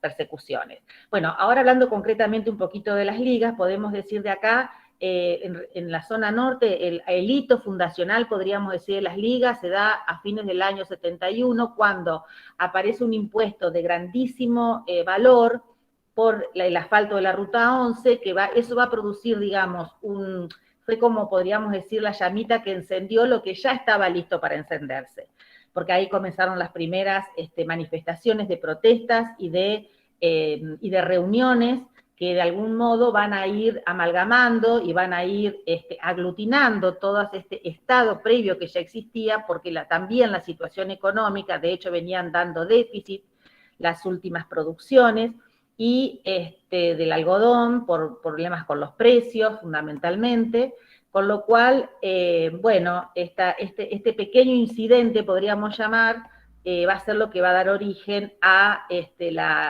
las primeras organizaciones y reuniones que poco a poco van a ir decantando en todas las colonias en la conformación de las ligas agrarias. Tengamos en cuenta que ya, nosotros estamos hablando del año 71, y que ya en el año 70, en el Chaco se había dado en Sáenz Peña ese enorme cabildo agrario de reclamo que fue de algún modo la punta inicial de las ligas agrarias chaqueñas. Nosotros vamos a hacer permanentemente una referencia entre Santa Fe y Chaco, porque podríamos decir que fue un proceso sincrónico en cuanto a que las condiciones del paisaje y los sujetos sociales que van a conformar ambas ligas son muy, muy similares, solo que el norte de Santa Fe se va a incorporar un poco después a esta lucha por las circunstancias históricas particulares de la región. Luego de este primer momento de organización, bueno, van a comenzar a producirse ya las primeras manifestaciones de reclamo. De hecho, van a participar de una enorme movilización que se va a dar a mediados del 71 en el Chaco. Fueron como 3.000 personas desde acá, fue un cabildo abierto realmente de una magnitud que produjo que la mirada de los centros hegemónicos, Buenos Aires, por ejemplo, se pongan realmente en estas regiones tan alejadas de los medios de comunicación y tan ignoradas, fundamentalmente porque las economías de estas regiones, sabemos bien, son economías marginales, con lo cual bueno, hace que estemos hasta la actualidad incluso no siempre contemplados como que aquí acontezcan fenómenos de interés nacional, ¿no? Pero este fue un acontecimiento que puso los ojos en este norte santafesino y en esta región chaqueña por el nivel de movilización que implicaron. Luego también, luego se va a producir acá mismo una movilización muy grande en el mes de septiembre del año 71, luego en el mes de febrero, otra movilización muy, muy grande, que es así, por acá tengo algunas, bueno, acá aparecen lo que nosotros hemos ido, acá está cuando se originan las ligas, los sacerdotes que recién les nombraba, es el sacerdote Rafael Jacuzzi, uno de los más, Rafael Jacuzzi junto con Arturo Deán fueron quizás los sacerdotes de mayor radicalidad, podríamos decir, que estuvieron participando y que estuvieron, digamos, que fueron parte fundamental de las luchas, de la conformación y el aliento de las luchas agrarias. Eso no se estaría viendo, Andrea. Eso vos querías mostrar la foto porque no se estaría viendo. ¿No se ve? No. A lo mejor tenés que hacer, ir pasando para abajo. Y ya tendríamos que ir cerrando. Sí. Para darle paso a Luciano. Sí, ya. Pero bueno, no se ven, las cierro entonces. ¿Qué va a hacer? Voy a cerrarlas, lamento, porque bueno, acá donde estaban las fotos de las manifestaciones, de las luchas, de las represiones que vivieron, ¿no? Estas luchas en realidad a ver esto cómo es, no lo sé, pero bueno, no sé ni dónde estoy, no sé si se me ve, no se me ve, no tengo idea, pero bueno. Ahora está la pantalla compartida. Y no sé cómo se hace, qué sé yo. Bueno, me quedo así. ¿Querés que te hagamos una pregunta al final y vos más o menos cerrás lo que tenías pensado? ¿Te parece? Que hagamos sí, así, bueno, así dale. Puedo pasar a Luciano. Perfecto. Te agradezco mucho y mil disculpas por tener que cortarte, muy interesante tu exposición. Y bueno, y ahora sí le damos paso a Luciano, que es profesor de Historia de Reconquista. La verdad que, bueno, tanto Andrea como Luciano, es un orgullo tener gente, Luciano de Reconquista, porque a veces hablamos de esos lugares y hablamos desde lejos y está bueno saber qué mirada regional, qué mirada local se le da, ¿no? Le doy paso, Luciano, para que empiece vos. Dale, bueno, gracias Pablo, bueno, también por la invitación a los organizadores de los institutos. Sí, actualmente vivo en Reconquista, pero bueno, tengo que decir, soy de Villano, un pueblo forestal, viví hasta los 18 años ahí, pero bueno, actualmente sí estoy en Reconquista ya hace unos años. Bueno, a mí me toca el cierre de la conferencia y el cierre de las fábricas también, por lo visto, y tiene que ver, bueno, con la etapa del éxodo de los pueblos forestales, el cierre definitivo de esta empresa que se radicó en el norte de Santa Fe, a comienzos del siglo XX, en este territorio, ¿no? Yo siempre cuando hablo del territorio del norte de Santa Fe, la verdad que en estos últimos 150 años, es un territorio en el cual, digamos, es muy dinámico, muy contradictorio, en el cual se fue reconfigurando muchas veces desde el punto de vista geográfico, cultural, de pueblos, de edificios. Podemos, Alejandro habló un poco de los orígenes, ¿no?, de la empresa, una breve referencia. A finales del siglo XIX podemos hablar de lo que fue la conquista, ocupación y colonización de este territorio, a la mano del coronel Obligado como emblema, y la fundación de pueblos y ciudades, digamos, una avanzada que tiene que ver con las colonias agrícolas, con las reducciones de indígenas, como es San Jerónimo del Rey en Reconquista, como es también la reducción de San Antonio Obligado en 1884, y lo que son los fortines militares, que eran las avanzadas militares, digamos, del Estado en el territorio. Acá se va a dar la fundación de la mayoría de los pueblos y ciudades más antiguos de lo que es por lo menos el departamento de General Obligado, como Reconquista, Avellaneda, Las Garzas, Villocampo, San Antonio, Las Toscas, Florencia, digamos, todo lo que están sobre la ruta 11. Y después tenemos en el siglo XX la llegada de capitales extranjeros con lo que se conoce como la fiebre del tanino o la fiebre del quebracho, que es los recursos naturales en el norte de Santa Fe, con la llegada de capitales alemanes, estadounidenses, también nacionales. Los últimos van a ser los capitales ingleses, que van a terminar de monopolizar toda la extracción, producción y exportación del tanino. Y acá se va a dar una segunda ola de fundación de pueblos, ¿sí? Los pueblos forestales, toda la zona de los pueblos forestales, lo que es la Cuña Boscosa, Villa Guillermina, Villa Ana, Tartagal, La Gallareta, bueno, y varias poblaciones más que están dentro de la Cuña Boscosa. Y acá se va a dar un nuevo elemento cultural, así como en el siglo XIX el elemento cultural va a ser la llegada de inmigrantes europeos. En el caso de los pueblos forestales va a ser la llegada del elemento cultural criollo, es decir, la mayoría van a ser correntinos que van a llegar a trabajar a los pueblos forestales, una especie de pueblos fábricas, digamos, que estuve hablando hoy al comienzo.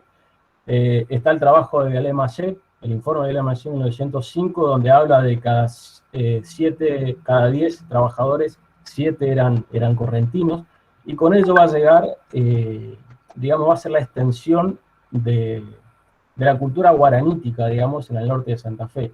Es decir, el guaraní va a ser el idioma de los primeros trabajadores de la forestal, y ese es un idioma que va a quedar, digamos, como parte identitaria, digamos, de los pueblos forestales, como también lo va a ser el chamamé, y como van a ser las creencias religiosas. Va a ser un elemento cultural muy fuerte, que después lo voy a retomar más adelante. Puntualmente, con lo que es la partida definitiva de la empresa del territorio, no fue, digamos, de un día para otro, y con el trabajo que Ale presentó hoy a la mañana, y varias conversaciones que tuvimos, digamos, está demostrado que la fábrica utilizó los cierres de su propia, la empresa utilizó los cierres de fábrica como algo, digamos, constante a lo largo de su historia.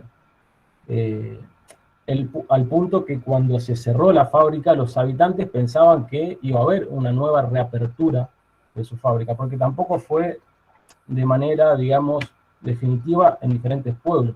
Podemos hablar de Santa Felicia en 1947, Tartagal 1948, Villa Guillermina 1952, Villana 1960 y La Gallareta finalmente en 1963, que se da el cierre definitivo. Así y todo, muchos pobladores, inclusive me baso más en lo que es la experiencia de Villana, no creían el cierre definitivo. Hay testimonios que lo dicen un poco en broma y un poco en serio, de que cuando llegaban, en la década del 60, llegaba personas que no eran del pueblo y tenían corbata en un auto, decían que eran los ejecutivos que venían a reabrir la fábrica, digamos. Había como una creencia de que en algún momento se iba a volver a abrir la industria, como sí pasó durante los varios años a lo largo de toda su historia. Claro que esto, digamos, se va a continuar cuando la empresa finalmente empieza a desmantelar y a llevarse parte de su maquinaria, de su estructura. Acá, digamos, el cierre va a ser definitivo. Entonces, esto va a generar, digamos, como principales consecuencias, tenemos el desmantelamiento de los pueblos e industrias, digamos, se va a dar desmantelamiento total, digamos, de los pueblos y de las industrias por parte de la propia empresa, el éxodo de los pueblos forestales a las grandes ciudades, y acá hay que hablar también de que Argentina en la década del 50, en la década del 60, atravesaba por un modelo industrial todavía que podía amortiguar y sostener, digamos, a esos desocupados que iban a la ciudad. Muy distinto hubiera sido en otro momento de nuestra historia. Y el empobrecimiento y abandono de la zona forestal. Es decir, acá hablamos de que la zona forestal va a caer, digamos, en un abandono y en un empobrecimiento por la falta de fuentes de trabajo, y todo eso lo que va a representar, digamos, todo eso. Yo voy a mencionar, no sé cómo estamos de tiempo, pero bueno, voy a mencionar dos cosas. Una tiene que ver con la experiencia en Villana, decía yo recién, con lo que tiene que ver con el desarme de una industria y la sobrevivencia de un pueblo. A todo esto hay que decir que sobre esta temática no hay prácticamente trabajos de investigación, más allá de algunos trabajos monográficos, de muchos testimonios que podemos llegar a recolectar, pero no hay nada, digamos, sistematizado Así que son temas a seguir investigando, como tantos otros que tienen esta etapa. Bueno, ahora tenemos el trabajo de Alejandro, así que ahí vamos a tener material para aprendernos. Decía, en Villa Ana se va a dar como el fenómeno, por un lado, del éxodo de los pueblos, es decir, esta realidad adversa de la desocupación va a generar, por un lado, el desafío para los que tienen que irse, pero también el desafío para los que tienen que quedarse, lo que se quedan, que en su mayoría son, digamos, personas más bien mayores, mujeres y niños, digamos, y un gran porcentaje de jóvenes y trabajadores que se van a tener que ir a trabajar a las grandes ciudades. Pero acá va a generar esto una nueva identidad de los que se van, que es la identidad o el nuevo sujeto de los residentes. A tal punto que con los años se va a crear, principalmente en Buenos Aires, en la zona de Quilmes, que era la zona donde más se radicaron, digamos, estas colectividades de residentes, al punto que se crearon comisiones, la comisión de los ex-residentes, en la cual se elegían, digamos, al presidente, inclusive había diferentes corrientes que disputaban, digamos, la conducción de esas comisiones, que tenían el principal objetivo de mantener como viva, ¿no?, esa memoria de haber pasado por un pueblo forestal, de organizar los viajes para el cumpleaños, en este caso de Villa Ana, los 9 de julio, y por otro lado también organizar diferentes campañas solidarias para ayudar desde esa distancia a las comunidades. También hay, o sea, participar directamente de las elecciones políticas de los pueblos, o sea, hay varias variantes ahí para analizar, pero es interesante este sujeto que aparece, que es los ex-residentes, digamos, que si bien se van del pueblo, pero siguen en permanente vínculo y relación con su pueblo. Y por otro lado, en Villa Ana, no hace mucho hicimos un trabajo con mi hermano Guillermo Sánchez, que también es profesor de historia, que tiene que ver con el fenómeno a diferencia, por ejemplo, de Villa Guillermina, que la fábrica de Villa Guillermina está en manos privadas. La ruina de la fábrica de Villa Ana actualmente es patrimonio histórico provincial y pertenece a la comuna, es decir, es un bien público. Pero hay una historia detrás de esto, de cómo la comuna se quedó con esta fábrica. Es decir, en 1960, cuando se cierra definitivamente la fábrica de Villa Ana, literalmente, tanto los habitantes como la empresa empiezan a desmantelar el pueblo. Es decir, empiezan tanto las fábricas a desarmar y a llevarse sus maquinarias, su estructura edilicia, pero también los habitantes que se iban desarmaban sus casas, que eran casillas de madera. Hay testimonio, por ejemplo, de una persona que sostiene que él con una cuadrilla de trabajadores desarmaron alrededor de 37 casas. Entonces, el pueblo en sí se estaba desmantelando, y en los lugares donde había casa, prácticamente se fueron llenando de baldíos. Al punto que la Comisión de Fomento de Villa Ana en ese momento aplicó la ordenanza número 27. Básicamente, esta ordenanza establecía fuertes impuestos tanto a las personas que destruían o levantaban sus domicilios, como también a la propia empresa que llevaba adelante el desmantelamiento de su industria. La Forestal en todo este tiempo fue negociando, digamos, para justamente llevar lo que quería llevar con la misma comisión. Doy algunos ejemplos. Actualmente donde funciona la casa comunal, que era la soltería de la Forestal, le fue entregado a la propia comisión a cambio, de exonerar este impuesto. Pero hubo el caso del levantamiento de las vías que van desde Villa Ana al kilómetro 39 y parte de las vías auxiliares, en la cual la comisión va a aplicar la sanción, es decir, va a aplicar la ordenanza 27, y la empresa le ofrece a cambio la entrega de la fábrica, el casco de la fábrica, que eran, ya sus ruinas prácticamente.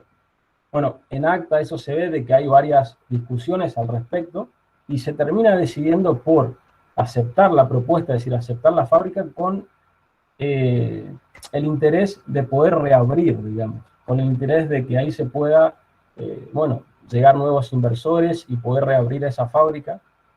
De hecho, hay algunos proyectos que se proponen, como una industria textil, una alcoholera, bueno, que todo quedó ahí en caja, lo cual, bueno, con el tiempo, eso, bueno, se fue dejando a un lado y la fábrica se fue quedando, digamos, en un abandono absoluto. O sea, yo tengo la memoria, cuando era chico en la década del 80, de esa zona, que era una zona en la cual no se podía entrar porque era una zona peligrosa, que había víboras, que era como una selva, digamos, que estaba, digamos, copando toda la industria. Al punto que en la década del 80, la misma comisión comunal que sacó la resolución 27 para frenar el desmantelamiento de los pueblos, es la misma comisión comunal que autorizó la demolición de parte de esa fábrica para utilizar los escombros para arreglar calles y los ladrillos para hacer viviendas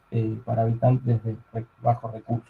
Es decir, hablamos de pasar de una idea de reutilizar ese lugar a directamente abandonarlo y destruirlo.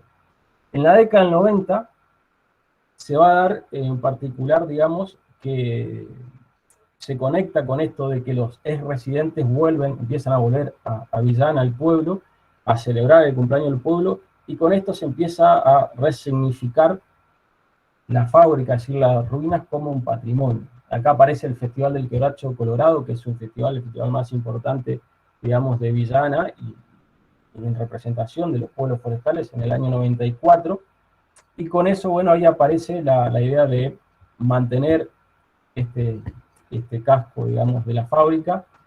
Se gestionan en el año 97, se logra que se declare patrimonio provincial, y hoy en día representa como, bueno, una opción, digamos, a esa historia post-forestal, a esa historia por superar digamos, esa pérdida de fuente de trabajo que significó la partida de la empresa, poder, digamos, utilizar ese recurso que sigue siendo ese patrimonio histórico como una alternativa dentro de lo que es el turismo cultural, el turismo educativo, que Villa Guillermina y bueno, tantos otros lo vienen haciendo.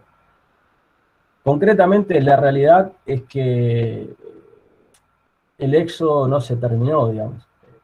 El éxodo sigue siendo algo visible y algo vigente en los pueblos forestales, sobre todo en los más jóvenes, que deben ir por razones de estudio o fundamentalmente de trabajo, y se sigue manteniendo un poco esta dinámica a lo largo de la historia de los pueblos forestales, que son pueblos que, si bien tienen una identidad muy fuerte en su lugar, no dejan de ser habitantes un poco nómades, digamos, porque los habitantes a lo largo de toda su historia tuvieron que ir cambiando permanentemente el lugar en busca de trabajo. Entonces hay jóvenes que se van a lo mejor 6 meses a Rosario a trabajar, a la casa a parar en la casa de un pariente, y después a lo mejor vuelven otros 6 meses al pueblo. Entonces hay una comunidad que está en permanente, digamos, como trabajador golondrina, digamos, como ese calificativo.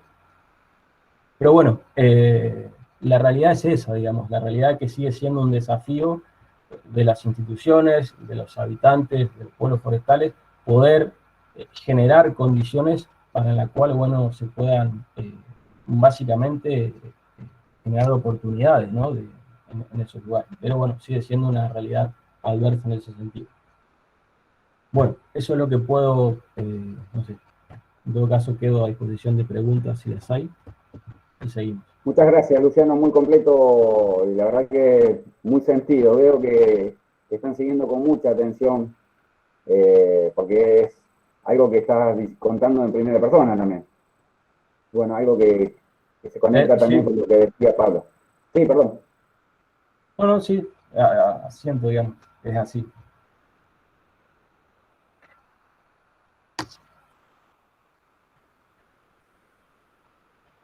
Si están de acuerdo, entonces pasamos a hacer algunas preguntitas a los expositores. Jorge le había hecho una pregunta Uy, la perdí justo ahora. Ah, bueno, ahí Carlos Marán me contestaba a mí de que muchos de los expulsados de la forestal en realidad se fueron también a Reconquista, a vivir. Jorge hoy preguntaba, dice muy buenas las dos conferencias, preguntaría sobre la creación de fuerzas represivas que también se crean en los 60 por el tema del robo de ganado que reprimió también a los liguistas. Es una pregunta para Andrea. Bueno, ahí también le preguntaban por el concepto que había utilizado Andrea de última dictadura cívico, eclesiástico, militar. También le preguntaban si, Jorge le pregunta a Andrea si puede mencionar la represión de la policía rural de los Pumas, que mencionan algunos liguistas. Bueno, yo tengo algunas preguntas, por ejemplo, a Alejandro me gustaría preguntarle si, de acuerdo a lo que él expuso, esos nuevos enfoques, nuevas fotos que aparecieron, nuevas fuentes, de las nuevas, de que podemos recobrar las voces de los obreros, si cambian en algo la perspectiva que había planteado Gastón Gori, con su clásico texto, si cambió lo que él pensaba o si en realidad se profundizó esa perspectiva trágica de la represión en la forestal.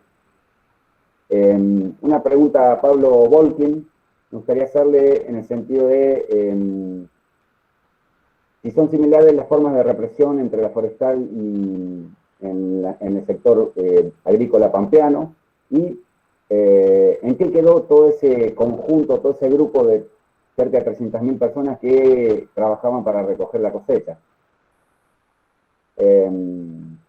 Andrea Adobato me gustaría preguntarle, bueno, ella estaba justo cerrando, acercándose a la época de la Liga frente a lo que se acercaba que era la dictadura, bueno, también un poco en sintonía con lo que preguntaba Jorge, bueno, cómo había sido la represión, que habían, o sea, el reclamo es el no pago de ese impuesto por la Ruta 11, pero también qué forma de lucha entablaron las ligas agrarias.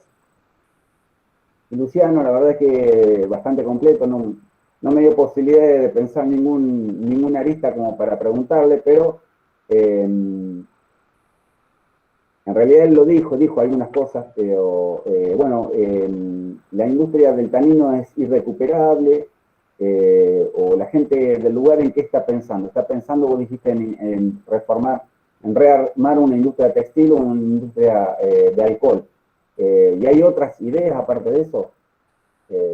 Bueno, no sé si quieren sumar alguna pregunta más, si me habré olvidado alguna.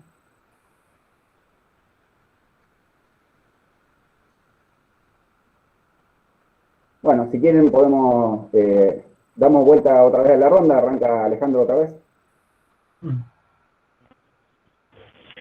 Bueno, arranco y traté de ser muy breve.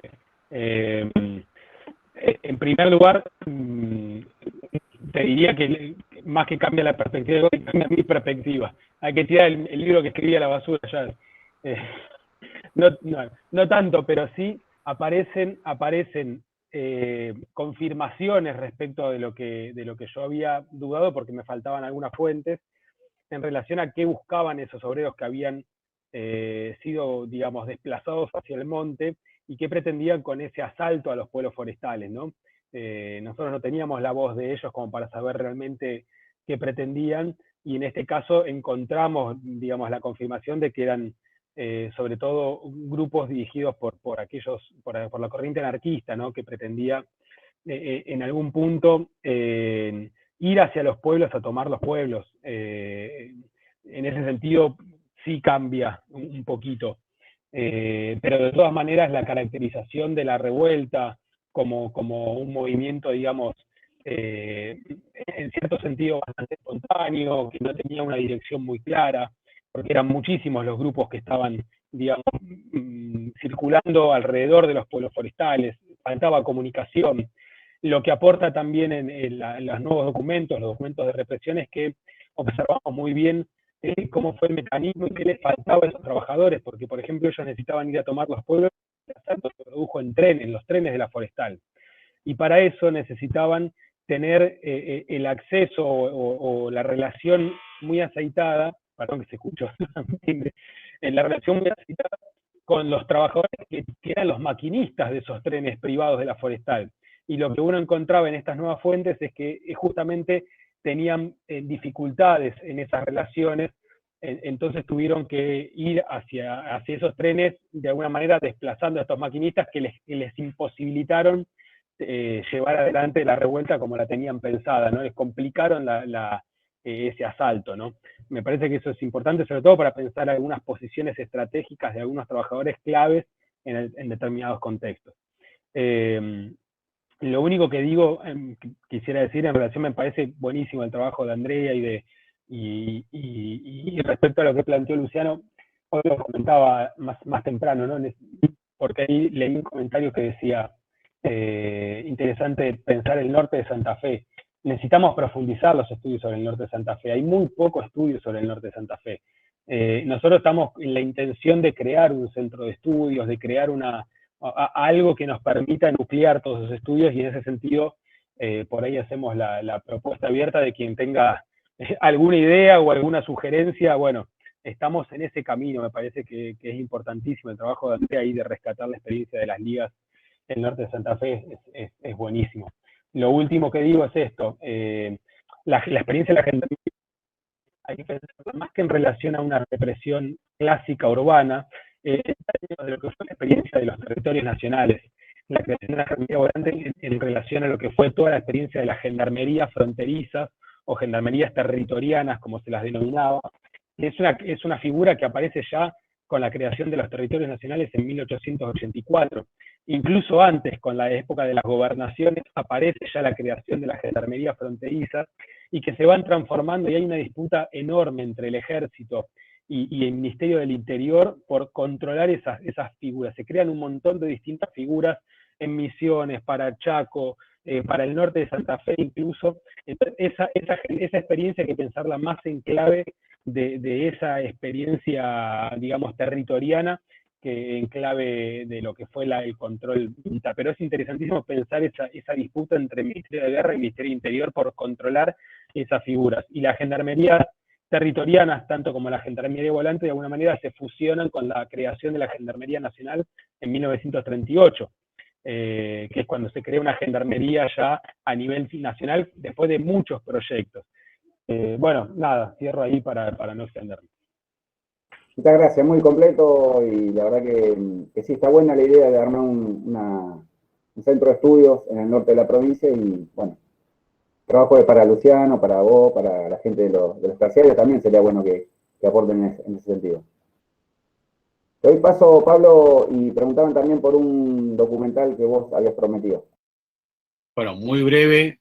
Sobre tu primera consulta, me parece que Alejandro ya avanzó. O sea, esto que plantea Alejandro sobre las formas represivas, ¿no? En la forestal y en los pueblos vinculados a la producción taninera, es diferente a lo que sucede en el ámbito agrario pampeano, digamos, que está provincializado. Santa Fe, el sur de Santa Fe, Buenos Aires, Entre Ríos, y ahí efectivamente hay un accionar importante de las fuerzas policiales, en donde además hay conocimiento. O sea, también aparece el problema de los pueblos chicos, en donde los trabajadores que viven ahí conocen al comisario e interactúan diariamente.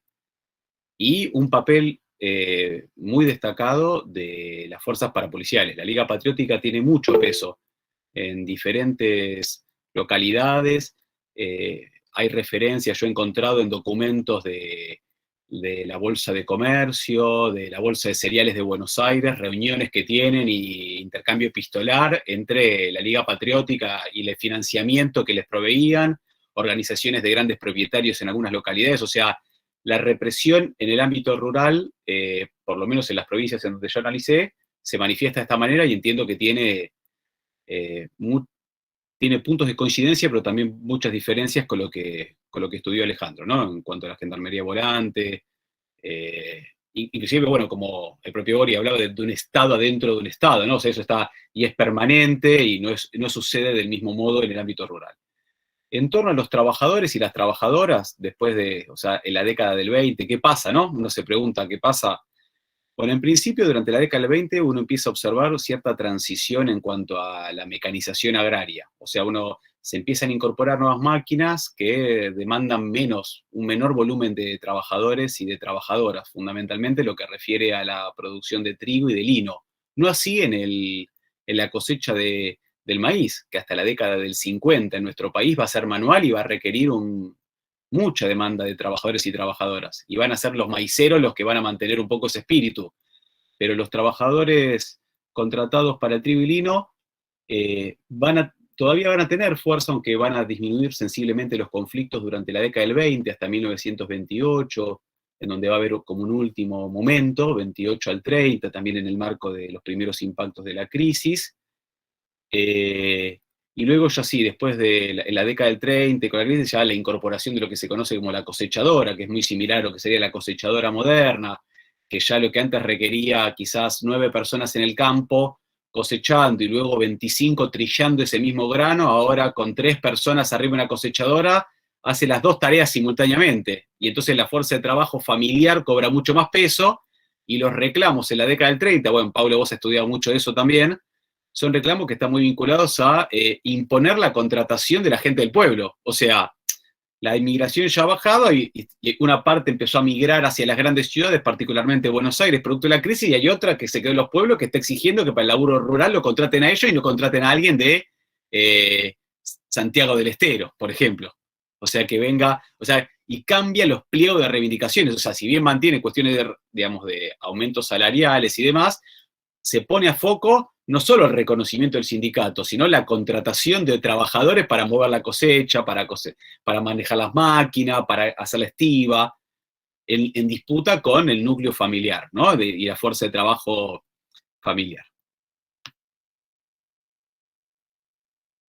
Bien, bueno, entonces damos paso a Andrea. Pablo. Sí.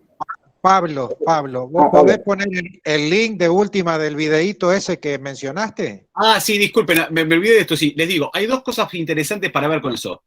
Les voy a pasar, hay una película que Pablo conoce seguro, que ustedes también, ahí hecha por Federación Agraria en 1921, que se llama En Pos de la Tierra, que está colgada en YouTube, y yo la recomiendo, es muy buena, porque son imágenes de época.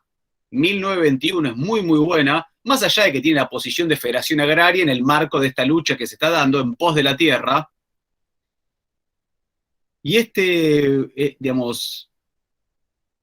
fragmento audiovisual, no es audiovisual, o sea, porque no tiene audio, ninguno de los dos, o sea, es en blanco y negro y es mudo, se llama La Pampa, se supone que está elaborado en 1922, y está en el repositorio del Archivo General de la Nación. Lo hace un estudio cinematográfico y hay suposiciones, y yo he indagado un poco, de que está vinculado con los intereses de algún sector de la sociedad rural argentina, que impulse y financia en parte, y que le dedica, son de 8 minutos y pico, y le dedica los primeros 7 minutos a la actividad ganadera, como decir, la Argentina, potencia, mirá lo que producimos, ¿no? Autoelogioso para la oligarquía terrateniente, y los últimos minuto y medio la tecnificación del agro, y entonces aparece ahí. Es difícil el tema del link porque hay que pedirlo, o sea, si él puede tener el link de la tierra, en este caso después a Paulo veo si se lo puedo pasar por mail, ¿te parece, Paulo? Y vos lo subís a algún repositorio. Perfecto, sí. Yo lo he visto y me parece que es fácil conseguirlo, de verlo. Incluso hay un trabajo hecho hay un análisis histórico hecho sobre... Sí, efectivamente, que hace una comparación entre ambos trabajos. Lo que pasa es que ahora no es tan sencillo conseguirlo porque hay que pedirlo en el AGN, ya no está colgado en YouTube. Perdón, ¿puedo hablar? Sí, cómo no, dale, Marcela. Hola, buenas tardes. Hay un video de Federación Agraria de los 100 años, no sé si te referís a ese. A ese video que empieza con todo lo de 1900 y pico. No, esto es lo que dice Pablo es algo de 1922. Tiene 1922. Que del año 60 al 70, de 1960 a 1970, Federación Agraria no ha puesto nada en ese video, que me extraña. Son 10 años que desapareció. Mira, no lo vi, Marcela, ese... No, yo pensé que vos hablabas de ese, porque también, o sea, todo el video es sobre los 100 años de Federación Agraria y habla o sea, desde que empieza, habla de todas estas cuestiones. Pero del año 60 al 70 desaparece. No, este que yo decía es muy interesante, se llama En pos de la tierra y aparte, digamos, como futuros y futuras docentes, es muy útil porque tiene imágenes de 1920 de la ciudad de Buenos Aires, del puerto, de la llegada de los inmigrantes y las inmigrantes, del trabajo rural y esto que yo hablaba, ¿no? De esta sucesión de laburos y entonces como el tipo está atendiendo vía férrea, sí, vía del ferrocarril, después está construyendo ladrillos, o sea, es interesante inclusive como material para laburar en el aula. Sí, hay un baile chacarero también, hay un baile de chacareros. Yo me lo bajé, me parece eso, así que si alguien quiere, debo ver la forma de pasárselo. Un material de la época. Bueno, para cubrir lo que plantea ahí Marcela Núñez que está faltando, le damos la palabra a Andrea, entonces. Por suerte tenemos las historiadoras. No, tanto como historiadora no, yo por eso me reivindico como profesora, ¿eh?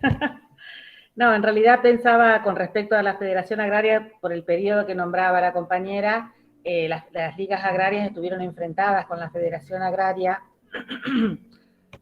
con respecto a las políticas que presentaban las ligas, el mayor reclamo a la presencia estatal en la regulación del precio, ¿no? Y la importancia del rol del Estado, mientras que Federación Agraria no acompañaba esos reclamos. Así que eso también es algo que puede estar seguramente por ahí, puede tener algún vínculo con esta ausencia que pueda pasar en la historia. Y con respecto a lo que me preguntaban, bueno, voy a pedir disculpas porque quizás no voy a poder responder con rigurosidad. Nosotros, hasta que no tenemos hecha la investigación debidamente, digamos, corroborada con documentación, no nos expresamos. En este momento el fiscal federal de lo que corresponde a este territorio ha iniciado un proceso de investigación específico sobre lo que fue la represión de las ligas agrarias. Hasta lo que nosotros sabemos es que hubo, digamos, una intervención coordinada y articulada por las distintas fuerzas, tanto policiales como nacionales, ya sean gendarmería, como sea, nosotros tenemos acá la presencia de lo que en aquel momento era la base aérea, que fue de hecho la primera que participó en la primera razzia que se hizo en el año de enero de 1973, o sea, antes de que, 74, antes que se produzca el golpe, ¿no? Militar, donde muchísimos liguistas fueron detenidos. Ya también en el año 73 se produjo la detención de muchísimos sacerdotes cuando se manifiestan con se produce esa gran, digamos, movilización en Avellaneda que fue tan crudamente reprimida.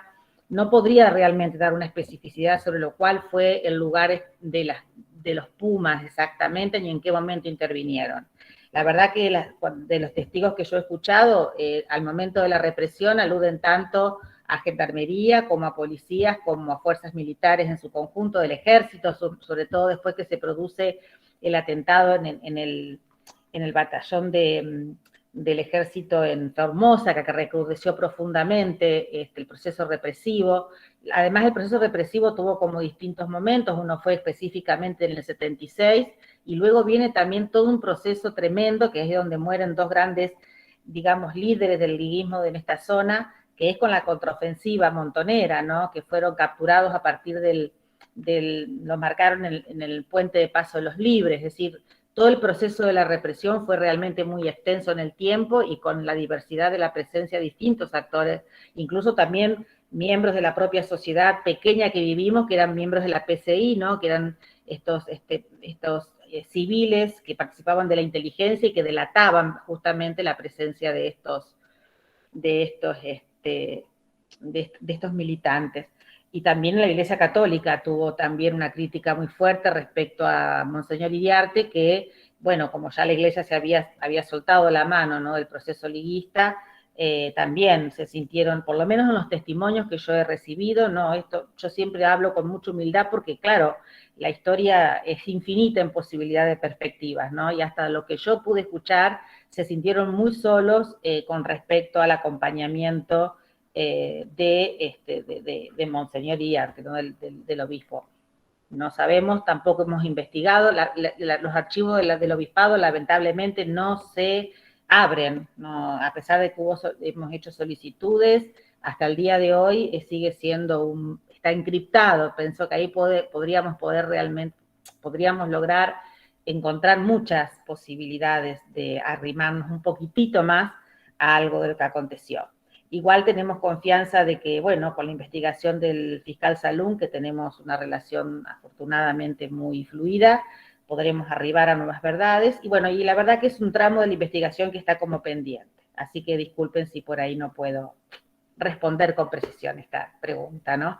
Y con respecto a las fotos, yo puse ahí mi correo porque como no puedo acá, no pude, y como hay otras fotos más para compartir, incluso hay un pequeño videíto que hemos compartido con los alumnos de Jorge en su momento, donde están los testimonios, pedacito de los testimonios que también vale la pena, porque quizás no todos lo sepan, pero acá en esta zona del norte de Santa Fe, vecinos nuestros, ¿no? Vivieron esa epopeya de refugiarse en el monte, donde vivieron prácticamente en estado de lo que la naturaleza les proveía, eran parejas, parieron hijos, hay una parte de esa historia que está narrada a través de un film, ¿no? Que está en el cine, que se llama Los de la Tierra, pero que bueno, en realidad no fueron solamente esa pareja, fueron hasta 8 personas que vivieron refugiadas en el monte, y eso también transforma, qué sé yo, es una historia por lo menos humanamente interesante de conocerla, ¿no? Por todo lo que se puso en juego. Creo que toda esta historia tan reciente lo que tiene de valor fundamentalmente es que los protagonistas son contemporáneos y las marcas biográficas y subjetivas tanto de los protagonistas, digamos, de aquellos jóvenes que hoy ya son personas grandes, ¿no? Pero también de las familias y de sus hijos, son de profunda actualidad, ¿no? Son marcas que siguen rasgando la historia argentina contemporánea y bueno, y por supuesto también en este norte de Santa Fe. Muy interesante, Andrea. La verdad que un gusto escucharte y para mí sos toda una historiadora, por más que no lo reconozcas. Muy buen el trabajo que estás haciendo. Muchas gracias. Bueno, damos paso entonces a Luciano para responder. No sé si hay alguna pregunta más. Sí, yo en ese sentido un poco mencioné ya, yo creo que la apuesta de los pueblos forestales, al menos lo que es la realidad de Villa Ana, que es por ahí la que más conozco, tiene que ver con la apuesta de esto al turismo y resignificar esa historia, la historia de sus edificios históricos, de su experiencia. Yo creo que hay como por ese lado, digamos, como lo que se puede ver como más firme.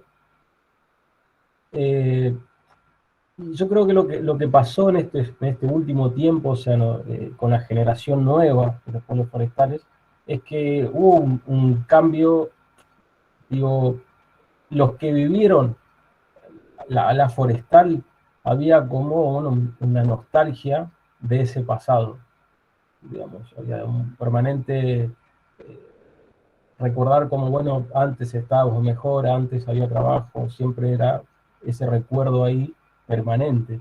Yo creo que eso fue todo un duelo, mucho tiempo, digamos, hasta que la sociedad asimiló que realmente esa pérdida ya había sido. Y yo creo que las nuevas generaciones tienen una mirada más crítica sobre ese pasado, es decir, no hay una mirada nostálgica, sino más bien hay un repensar ese pasado. Y en eso me parece que fue clave para pensarse también qué se quiere generar en el lugar. Y en ese sentido, bueno, hay experiencias en estos últimos años, algunas más que funcionaron, otras que no alcanzaron a funcionar, experiencias de cooperativas, experiencias juveniles, también es muy difícil, digamos, esto también lo hago a título personal, de alguien que ya no vive en un pueblo forestal, esto de la permanencia y la migración, digamos. Es muy difícil pensar algo a largo plazo en una experiencia en el territorio que tiende a ser efímera o a corto plazo. Entonces, hay varios factores, ¿no?, que dificultan esto de pensar algo más a largo plazo, que sería como un proyecto más a nivel pueblo o a nivel zona, porque hay una movilidad permanente y hay también otras dificultades y necesidades, digamos, desde el trabajo, desde la subocupación, desde, bueno, un de cosas que dificultan por ahí eso, sumado, bueno, a experiencias que no funcionaron, que eso también frena, digamos, bueno, otra experiencia que se puedan sostener. Pero bueno, diría que la apuesta hoy en día tiene que ver con resignificar, digamos, esta historia, y hay como varias políticas relacionadas a eso, a lo que sería el turismo cultural, el turismo educativo, que me parece que es lo que más firme se establece, digamos, como actividad nueva o novedosa o que tiene, digamos, una proyección, al menos lo que se ve ahora. Bien, muy bien. Bueno, nuevamente muy sentido. La verdad es que vimos un poco de historia para pensar el presente y, bueno, ver qué se puede hacer hacia futuro con eso que nos dejaron desde el pasado. Por mi parte agradezco mucho, Alejandro Jasinski se tuvo que retirar antes, y deja un saludo. Agradezco la participación de Pablo Volkin, de Andrea Dovato, de Luciano Sánchez, muy amables, la verdad es que siempre mostraron predisposición, la mejor onda, y bueno, me alegra mucho que haberlos tenido porque fue muy fructífera, muy enriquecedora, y ojalá que se repita. Entonces le cedo la palabra, si nadie quiere decir algo, a Jorge para que ponga el cierre de esta actividad.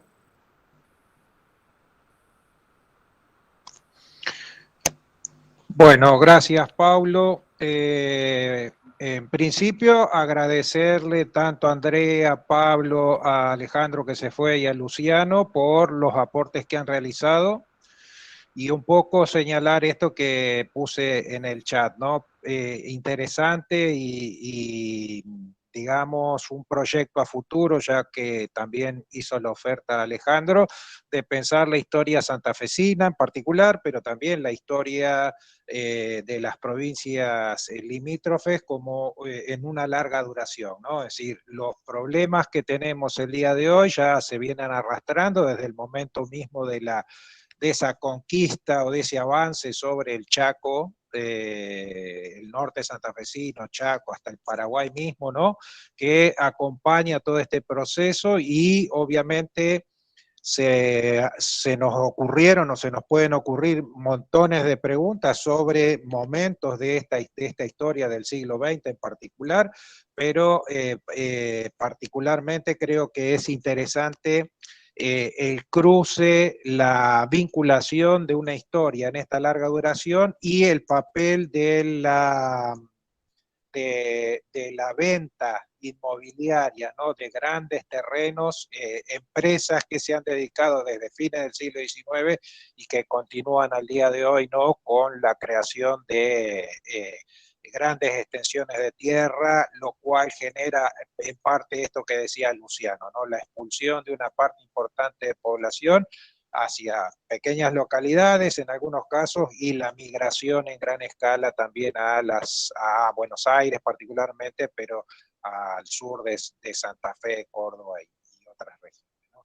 Así que me parece que es esta conferencia que comenzó el día de hoy nos habilita a nosotros a poder pensar en una larga duración, problemas de historia que se van repitiendo con los cortes que hemos realizado en esta ocasión.